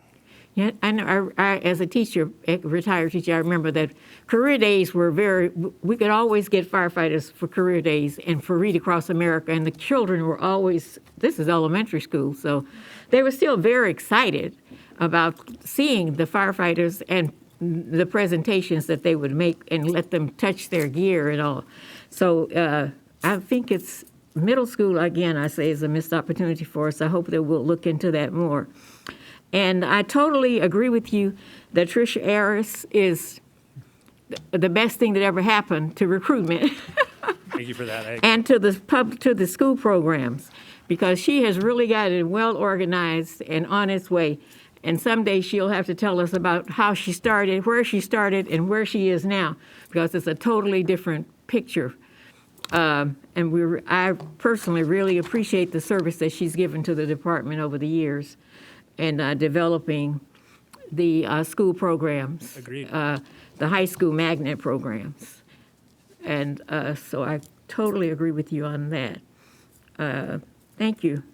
I have no questions. I'm just happy that we have the youth programs and that they're moving along. I just want to recruit as many kids into them as we can get and get more students interested in them because the ones where we have the magnet programs now are the ones who can help us to diversify our workforce. And that's one of the reasons I really support them a lot. Thank you. You're welcome. It's funny you say that about the middle school. I literally snapped pictures and sent it to a principal, a friend of mine in Lincoln Heights that will feed right into Wilson High. So, yeah, it's perfect timing. So, a couple of observations and a couple of things. These are high school magnet programs, right? Correct. So how does a student gain access to that magnet program? I see the 4 high schools, and I want to know if they have to apply to become a part of the magnet program. Is it open to every student? Is it usually a magnet program? There's some kind of application, or there's some way that students are selected. Right. So the high school magnet programs, it's obviously a partnership with us and the LA Unified School District. So that each school does it a little bit different. Okay. And so they have like a career day, and the kids will have an opportunity at the beginning of the school semester to sign up for different programs. They even have like similar to us as like police programs. And so once they do that, then they have the opportunity to go into the program. I don't, and this might have to turn to my expert, do we limit the number of kids? No? No, that's specifically through the school district. There is a link that any student can apply for that, but that's not through our department. It's through the school district. Each school has their application process. It's an LAUSD question, is that correct? Yeah. Okay. Only because I was also the president of the Los Angeles Unified School District, so I get that. Okay. My next question has to do with youngsters that are having difficulty maybe with the written piece of this. And I think that's an LAUSD question as well, but I'm troubled by that because we know that there's an achievement gap already, especially for students who come from low-wealth communities and for students of color. We realize that they are not getting the same kind of education that they should be getting. So I'm wondering if we are, in any way, have we ever talked to LAUSD or worked with LAUSD to find out how we're helping these youngsters get up to speed. Reading is the problem, and we know what the achievement gap is. Calling words is one thing, but comprehension at the highest level is something different. And that's a case of equity for me. That happens to be a case of equity for students who come from high schools who are not getting the best education that they should be getting, and I don't have any trouble saying that publicly. I absolutely do not. And so we might want to engage, or maybe I should engage, with LAUSD to find out, once they become part of this magnet program, what is the district doing on their side to make sure that these young people are reading at the highest level so that that does not become a gatekeeper, which keeps them, which keeps them from being able to move forward. And the other thing that I don't think that we're doing that we should be doing is I don't think that we're broadly explaining to the public so we can get more funding about really what's important for these programs. First of all, this is a gang diversion program. I haven't heard anybody say that at all today, but that's what this happens to be in a great sense. This is part of what we should be talking about when LAPD talks about their gang diversion programs. That actually is what this is. Young people who become focused on positive activities, positive things, doing positive things in their communities. This is also LAFD's support of gang diversion in the city of Los Angeles, because that's what these are. Correct. These young people then go out, they impact their communities in a positive way. And sometimes I think that we don't realize exactly all of what we do for the city and all of what we're doing for young people who are coming along, residents of the city. So not only is it a gang prevention program, but I also think that it is a community improvement program. Because what I learned at the, Patricia, are you back there? Yes. Come up here. Stand right next to him. What I learned was all of the projects that they do that benefit the communities that they live in. It's not just what they do to be able to come into the academy and that we want to hire them, but they also do all kinds of public service work in their communities. So I think if we, I know that Vice President Jalukic is very, very, very interested in this, but I think if we could more broadly define these programs and really explain the benefit, not just to us, but to the city, that would be really a wonderful way to attract more funding. Not necessarily everything has to be a line item, but I mean, there are tons of foundations. The Kellogg Foundation does this, Community Foundation does this.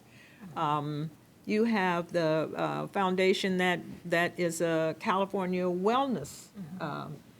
All of this has to do with youth and what they do in terms of health and gang diversion and all of those kinds of things, so that if we had an opportunity to find out if one of these places would lend us a grant writer to be able to write grants to these large foundations that have tons of money, who really and truly believe in what's happening here. I just want to make a suggestion of that, and I'm perfectly willing to help. And I can help too. And I think Commissioner DeLucich can do that.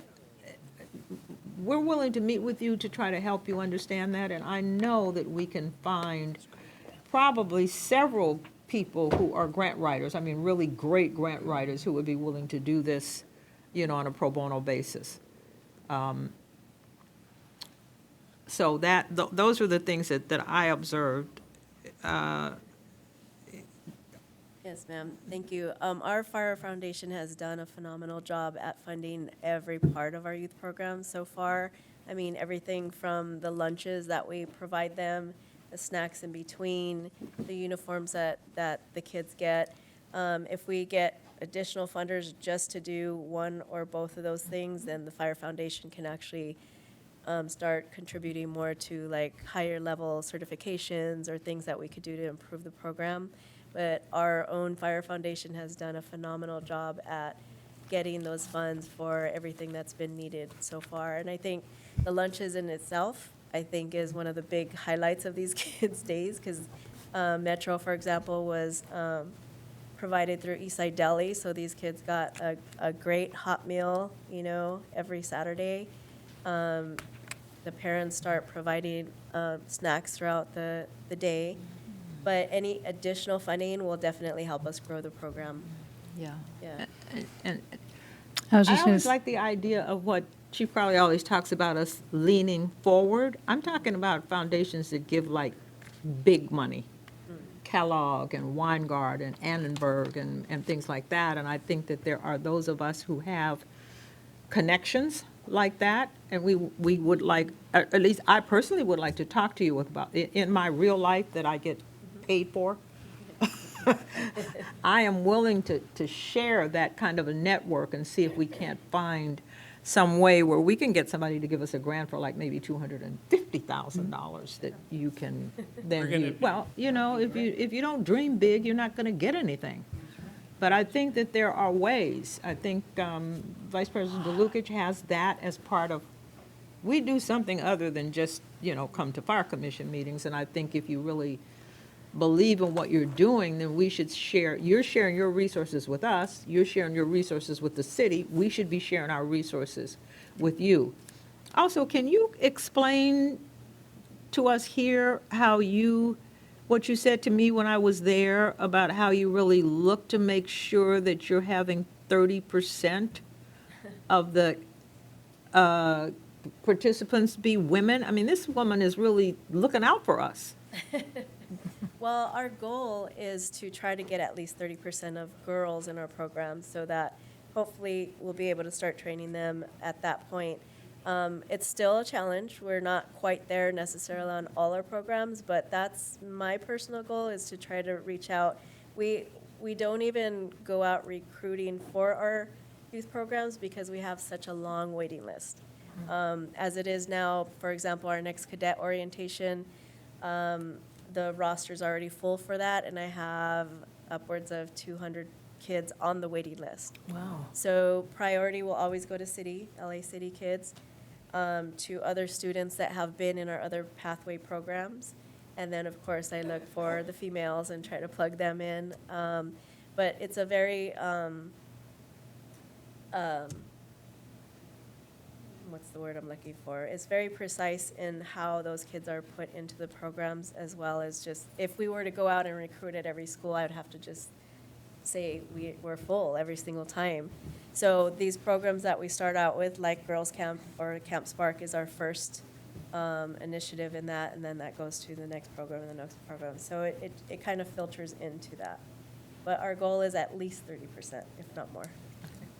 I think you're doing a terrific job. Thank you. The young women that I saw, it was really a thing. So we have these girls that we know that gravitate. Do we have any idea of what happens and why so many of them don't get hired? I mean, I talked to like 10 girls when I was there who all said to me that this wasn't something that they were just doing for fun, that through this program, 5 young women told me that their intention was to be an LAFD firefighter. I think some of those young women that you spoke to is a perfect example of what our intentions are, is to take them out of that magnet program and either get them into our youth fire academies, if not, or get them into a cadet program. Because as I mentioned earlier, that's where we see, from our perspective, that's where we see success in not only hiring, but also our diversity recruitment efforts. So that would be the next step. And believe me, we will be in contact with those young women, those exact women that you were talking to. And ma'am, if I may too, I think the missing component that is all before us is the direct connectivity between our cadet program and becoming an LAFD firefighter. So we're already exploring that. We have Chief Gutierrez and Chief Saunders working on that with our staff. Is what's an appropriate way that we could create a direct pipeline from all the way from the beginning to being hired. And believe me, every cadet that comes across my desk where I have the ability to offer a conditional job offer, we value that. I'm hiring every single one that gets to me. Now it's a matter of how do we directly link the high school cadet program to the 20 to 21-year-olds. And if they're a cadet, it should be an auto-in to our organization. Same thing with our hand crews once we move forward with a paid hand crew piece. Same thing with a potential fire cadet apprentice. So we're close on that, and we can't wait to explore that with the body here. But that's the missing component. If you become an LAFD cadet, then how do we directly hire you into an apprentice program and then hire you as a firefighter? That's the end state. Yes, like we said earlier, we just did a recent survey just to see how many of our cadets have been through the pathway, how many have gotten on the job now, how many are in our hiring process. And as I told Chief Everett, we have about 26 that are in our hiring process, whether that means they've applied and taken the FCA. Unfortunately, several of them did not pass the FCA. They're waiting to retake it. We've had several that have not been selected on the hiring process, so they've, unfortunately gone to other departments. Or we have a few that have recently joined the military. They're doing good things, but as Chief Crowley said, getting them somehow into that streamlined pathway into the department from where they are now, because I have a good at least 10 right now that would be ashamed to lose to someone else, because they're right there. They've gone through all the programs, they've come back, and they volunteer on a regular basis every single Saturday, every single program to give back as a mentor. And they're like your top pick of your future firefighters, but they just have not been selected. Okay. So I would actually like to sit and talk with you the same way I went and talked with the people at arson. You don't say things in public that you don't want to follow up on, but I'd like to have an opportunity to sit and talk with you about additional funding from other foundations so that we can figure out whether or not we can get money to expand the program that doesn't impact our I know we spoke about truly that. underfunded budget. But I would like to, if somebody can just. Sure. Yeah, we spoke about that briefly on Saturday when I Yeah, spoke. we and did. So we will be scheduling that after the first of the year, and then we can drill down on funding and some of the things we Okay. talked about today. That'd be a great conversation. Okay. And I do want to hear back from you guys about this possible choke point of the PSI. And is it because it's the outside contractor? Is it because of the personnel department? Like, nobody's got any problem with tests that are necessary, but if this, and I understand the test has changed, I don't know if the requirements have changed, but like, why, is that a choke point? What can we do about that? Absolutely. Well, I can report that one just retested last week, and he said he passed it, so that's it. He did. But he did say there's a survey at the end that He he didn't didn't do. One did. The first time, and I don't know if that's one of the So- stopping points, but maybe Yeah. kids don't think, or they don't think that that's important and skip it. Ask the kids. They can ask the kids, but I mean. Have we asked the students themselves what they feel the problem is? Well, that's what, through conversations with the city personnel department, us, and then PSI, we're trying to break that down in a survey and actually try to pinpoint what the actual problem is. So once we figure out the problem, then we're going to start filling in the solutions. Because I think I heard that there were captains who could not pass that test. I heard that too. So, And actually, what's wrong with the test? that is going to be part of our internal study too. Like I myself and then my command staff will be taking the test. So good luck to us.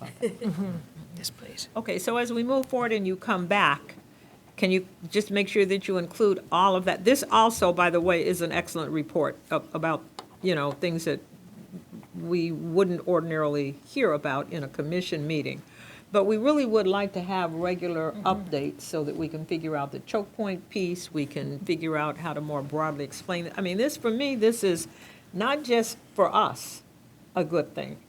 But this is dropout prevention, it's gang diversion, it's community responsibility, it's all of those things that make this much more important to the city and to the fire department. So, thank you very much, and you'll let me know when you have time. Yeah, we will schedule that, like I said, after the first of the year. I think that'd be comfortable, and we look forward to it.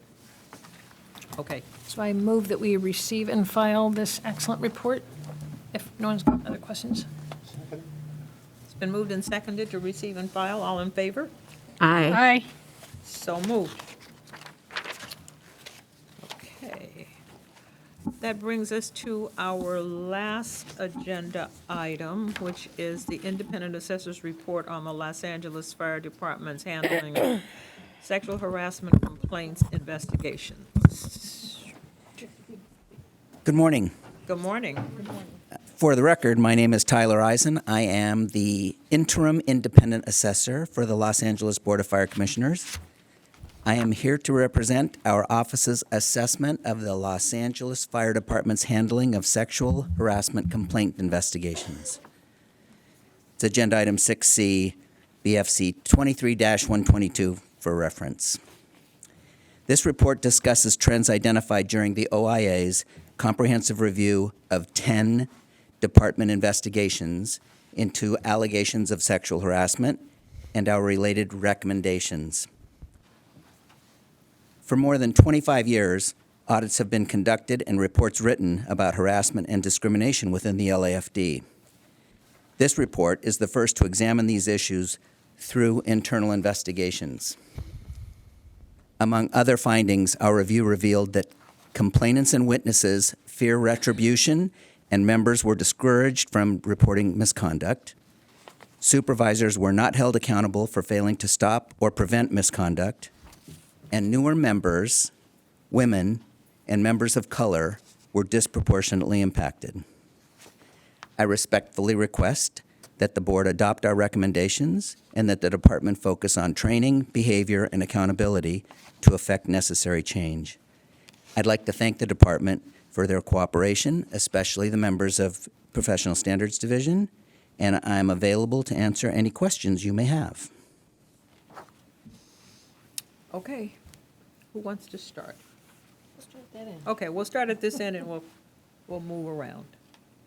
Commissioner Babcock, do you have any questions? I'm going to pass at this moment. No questions? Okay, I'm going to pass me and go to you. Actually, just real quick, one question on Go.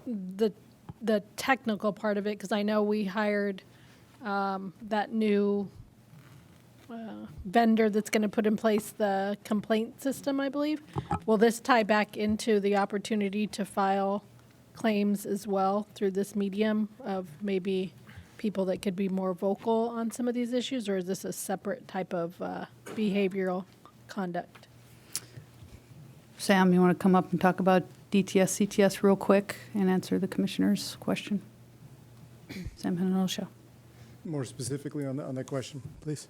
Yeah, just does that new technology system that we just approved with that vendor, $250,000, does this new system capture the opportunity for someone to make a sexual harassment claim through that medium? Absolutely. Okay, so Sam Hinojosa, Chief Information Officer, ITB. We just kicked off that program last week. Absolutely, it does make it easier for the complaints to come in. They'll be posted both publicly on wherever we want them, really. Right. The whole focus of the system is to revamp it in terms of ease of use, ease to put in the complaint, and the ease to basically push that through the department as necessary. Okay. Whether it's overview at your level, oversight at the chief's levels, it's a complete revamp of the existing system. Okay, that's good. I just want to have the ability for someone to feel more comfortable to come forward in a very uncomfortable situation as it is. So having that medium, technologically speaking, I think could be very crucial. So thank you. You're welcome. Okay. Well, I guess I would just like to hear from the chief about what her take on the recommendations are, and are there any you disagree with? I'm sure you've taken steps in some of these, so I'd just like to hear from you. Sure. Before you, yeah. she answers your questions, I want to say this publicly. When we came to Chief Crowley with this report, I want to tell you how surprised I was that there wasn't any pushback, that there wasn't any trying to wiggle out of something. She said, yes, agendize this report. Yes, let's talk about this report. And yes, let's talk about a plan going forward.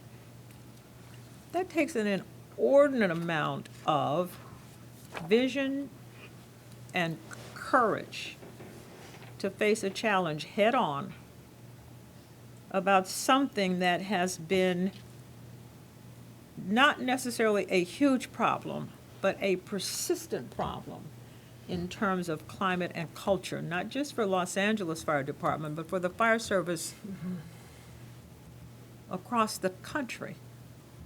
And so I want to commend you for when Vice President DeLucas and I came and said we've got this report, we need it to be agendized, we need it to be agendized quickly so that we can talk about it and figure out what what your plans are. Publicly, I want to commend you for that. And now your questions. Thank you, I agree.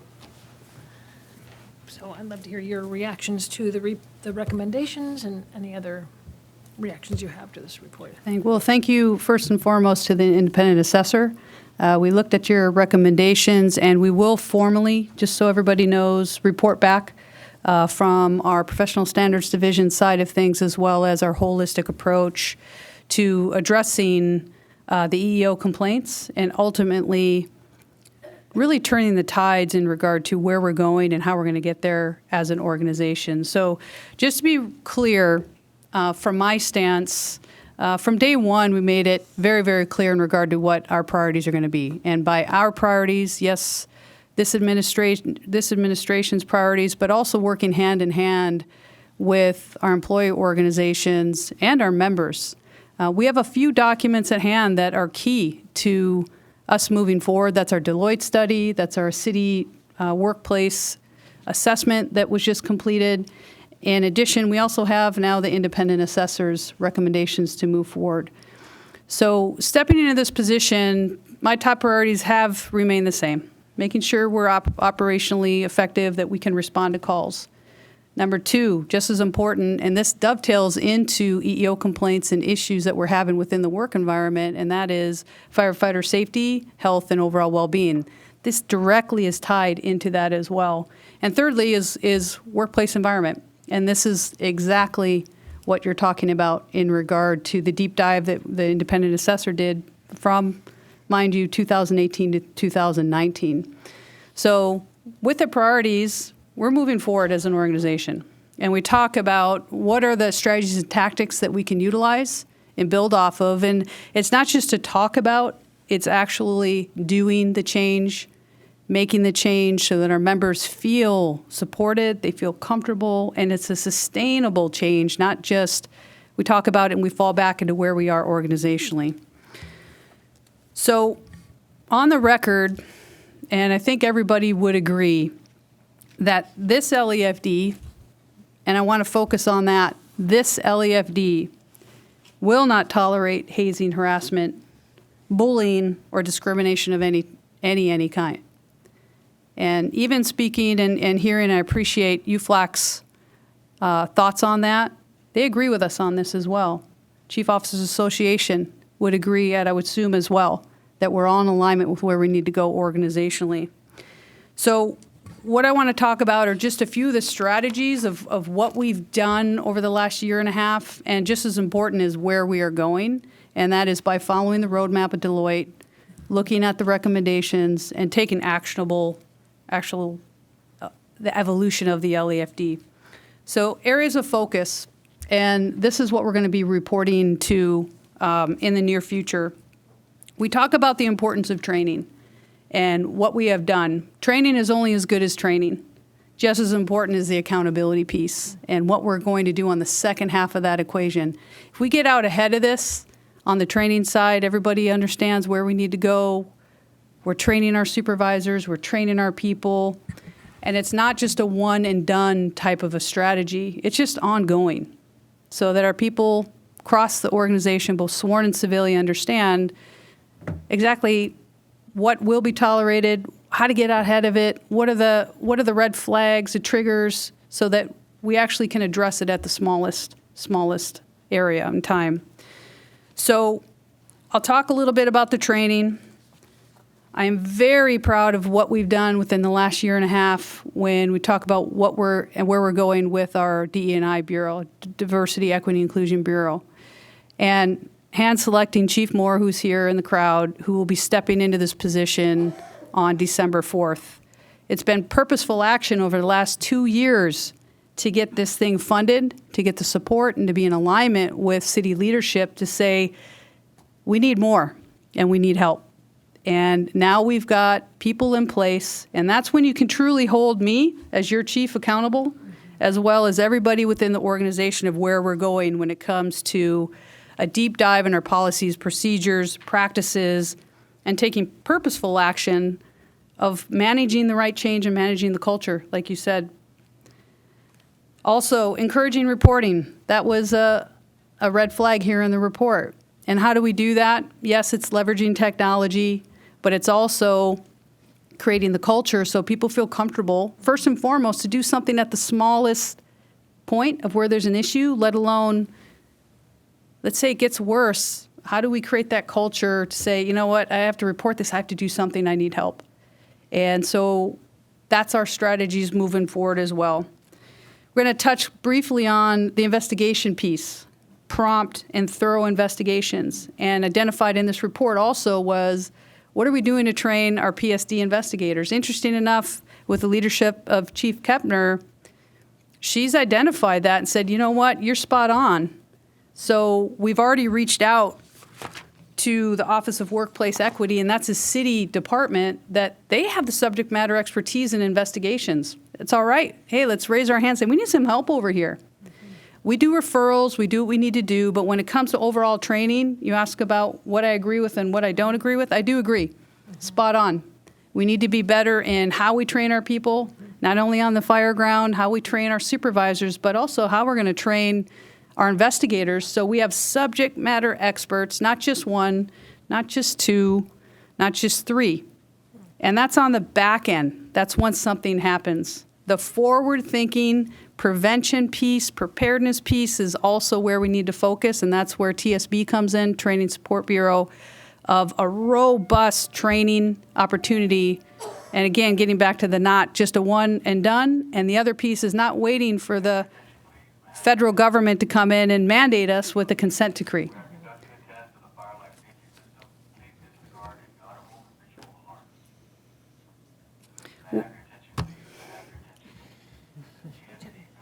Pay no attention.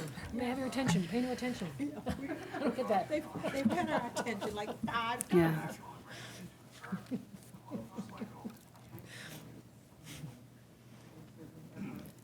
Okay, to continue the comments, again, spot on with the assessment where we talk about accountability and transparency, and that piece within our organization is building trust, and we work hard at that, but we have a lot more work to do building trust in the system, and Deloitte told us that. So Deloitte gave us the roadmap, like I said, the city assessment, and we're going to keep building off of this. One piece I do want to add, another strategy that is in the works as we speak, is creating regular climate surveys to understand where our people are, how they're feeling, get out ahead of it, not wait for something to happen, and again, taking that proactive approach. Leadership commitment. This is the last big point, and then I'll get into a couple of the details with our training and what we've already accomplished in the last year and a half. It does take full commitment of this administration, and I'm looking at my command staff, I'm looking at boots on the ground. It's going to take everybody, but it does take a full commitment from the leadership here, with the commission as well as me. And I can tell you, I am 100% on board to assisting in managing and leading the change and the culture and working closely with COA and UFLAC to help us along. We need everybody to go in the same direction when it comes to these types of work environments that continue to happen, and we're still talking about it 25 years later after the HRDC was even put into place. So the time is now. We can't wait anymore, and we're going to take a proactive approach, and you've got my word on that we're fully committed to this. I just wanted to highlight all the work that's been done behind the scenes. You talk about the training of what our people are doing and where we're going to go. It takes purposeful action. Purposeful action starts with how we're going to train our people. And even when we have our opportunity to train new people, new positions, from our recruit firefighters all the way up to our command staff, we've already institutionalized that in our training. And I don't know if we've done that before. We'll do deep dives when it comes to preparing our people for fire incidents. It's just as important as how we're going to manage and lead our people. So that's happening now and will continue.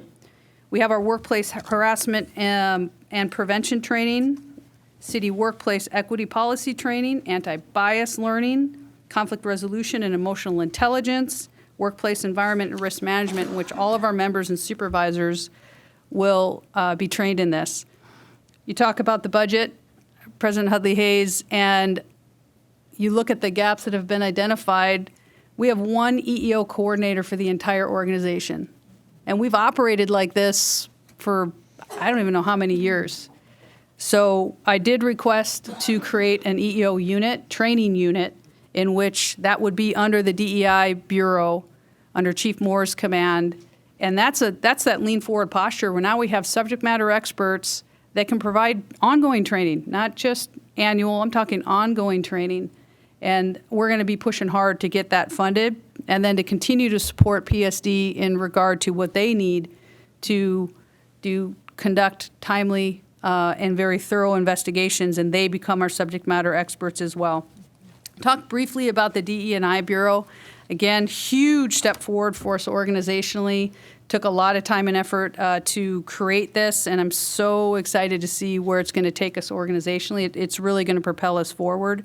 We've partnered with LA Civil Rights Department and actually requested them to come in and provide training for our entire command staff. And we're going to start with the command staff, and then obviously we continue to build of how we can better prepare our supervisors. And like I said, we've partnered with the Office of Workplace Equity in the city, and they're really the experts.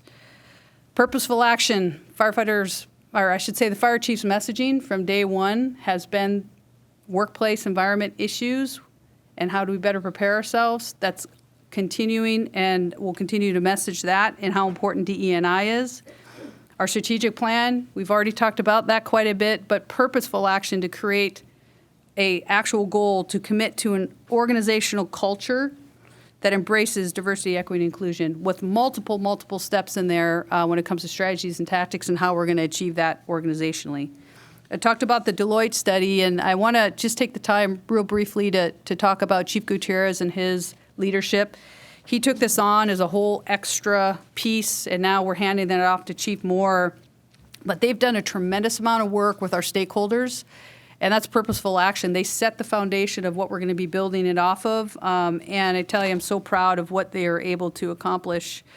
We're going to continue to push in that direction, and said, you start with me and hold me accountable for where we're going to go and how we're going to get there, and then we're going to come together as a team to make purposeful change and purposeful action to address the cultural issues and workplace EEO issues. With that, I tell you, I'm proud to be here. This is our moment to actually do something right when it comes to EEO and workplace. We're fully committed, and so is my command staff, and I can't wait to see what we're going to be able to accomplish. So thank you for the opportunity to speak on this. Okay. Thank you, Chief Crowley. Did I hear somebody say they, no, good? Thank you. Oh, okay. Don't. Can't blame a guy for trying. Wait, no, you can't. You can't. You really can't. Two things I want to say. First of all, command staff is here, Chief Officers Association is here in full force. UFLAC, I realize that there are two of you in the room, but I think from the commission standpoint, what we want to make sure that you understand is this is not about trampling on members' rights. This is not about misunderstanding that there are always two sides to a story. This is not about us saying that we are going to, in fact, not acknowledge the issues that you raise. And I think it's important that we say that here in the commission meeting, that we acknowledge it, or at least I am acknowledging that I'm hearing what UFLAC is also having to say about this. But the other thing that I want to say is I believe that you want the same thing that we all want, that we actually want to have the finest fire department, not just operationally, but in terms of how we treat our people, in terms of the cultures that we create in our fire stations, so that you don't misunderstand what I'm saying. There's a difference between being a family, like a biological family that has cultural ties and understands the way families work. My family works one way, and we potentially are sensitive about things that maybe other families are not sensitive about. We're talking about family as it relates to a professional family, a family in a professional environment, which is vastly different from a family that says, myself, my sisters, my brothers, my mom, my dad, we have a family culture in our house. Your family culture might be different. And so there might be misunderstandings because this family is we're talking about a professional family. Fire departments, including the Los Angeles Fire Department, have a very unique circumstance in which our people work. They are together 24 hours a day, 7 days a week. So they're eating, they're sleeping, they're resting, they're relaxing. This is a stressful job. But they don't all come from the same backgrounds. They don't all come from the same families. They don't all have the same triggers. So the reason that I say that is because it's harder to have people in a job that is as stressful as being a firefighter. And I would offer anybody in the city to just ride out just one time to see what the stress feels like. I know that I when I was on the Fire Commission, 10 years ago, I went. And I understood the remarkable discipline it takes for everybody to be where they are. They give us those turnout things and they give you a little hat, like you know what you're doing. And then what they say when you get there, the incident commander says, Commissioner, you stand right here. Okay, don't stand right there. And you realize that that's what you have to do because they all know what they're doing. And you watch this precision.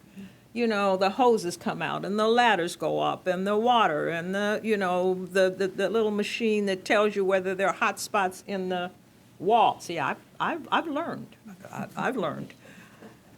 All of that takes a lot of discipline, a lot of courage, a lot of what we talk about in terms of the hierarchical structuring, where you don't have time to argue with the incident commander about what you think and what they think and what somebody else thinks. Your job is, this is what we've learned, this is how we do it, here's the person that's in charge. Operationally, that's great.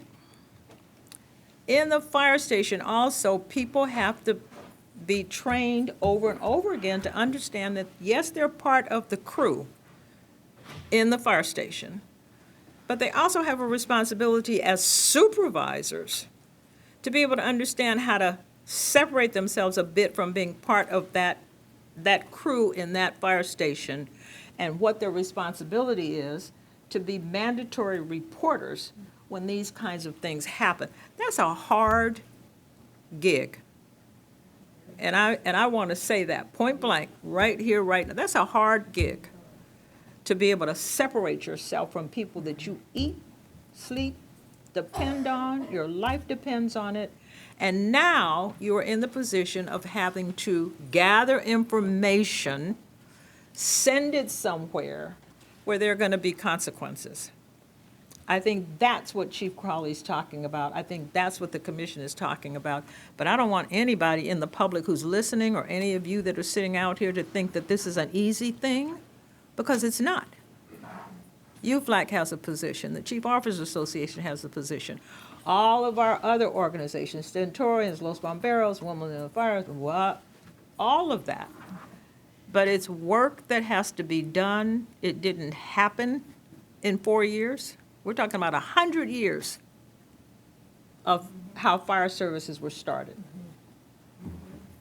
We now are having to look at what 21st century fire departments are going to look like, and how we get ready for that, and how we make that something that is easy for us to attract women, people of color, sexual orientation, gender identification. All of those things are real things. And I think that I'm not giving anybody a pass, but I just want people to really understand that this is a tough thing. We just have to be consistent about it. So I think from the commission's standpoint, when you come back to us, because we want to have regular updates, and I'm not sure, we'll talk to you about that, because I'm not sure how often we should have updates. But, you know, the things that we want is, we want the details of your comprehensive plan. We want to understand about responsibility, accountability, consequences, and we want to know how you're going to measure success. You know, what is all that going to look like? And for Mr. Eisner, I want you to be in that conversation continuously, so that you're going to be the eyes and ears of the commission as this work goes forward. But I do want to commend you for you publicly taking a stance on the fact that we need to be as excellent in terms of how we treat one another as we are operationally. I don't know. Madam President, I would just, I'd like to thank you for bringing this report forward, and thank Tyler and our previous independent assessor, Mr. Eisen, and Ms. Stingle, for the work that they did, because it was a lot of work over a long period of time. And sometimes things happen for a reason, and I actually say this happened in the right reason. It was delayed and came forth at the right time. Thank you very much. I appreciate it, and I support the recommendations. Oh, and I want to thank the chief for your input here.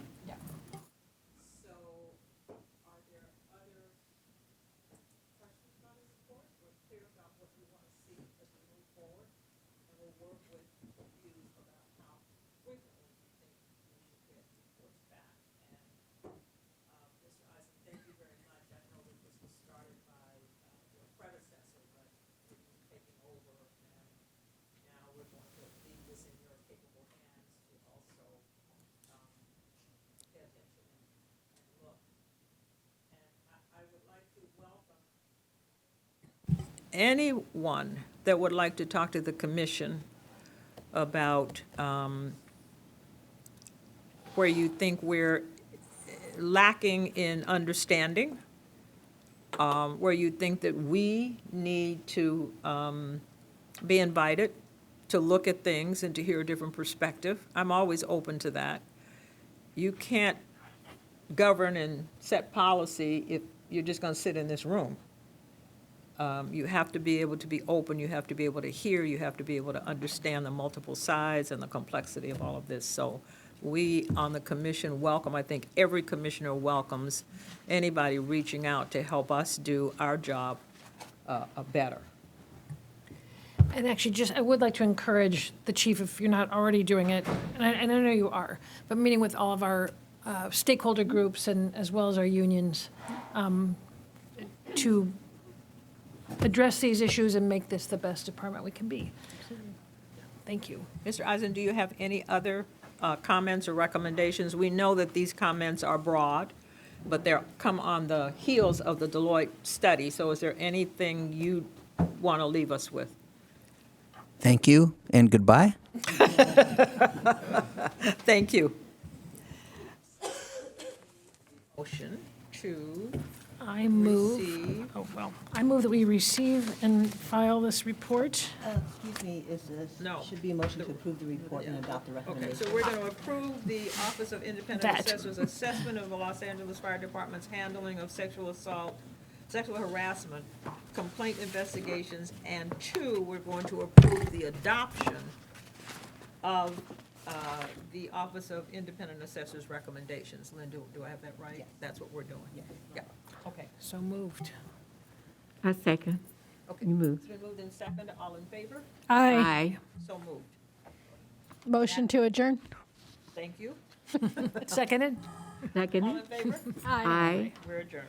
Happy Thanksgiving, everyone. Oh, yeah. Yes. Happy Thanksgiving.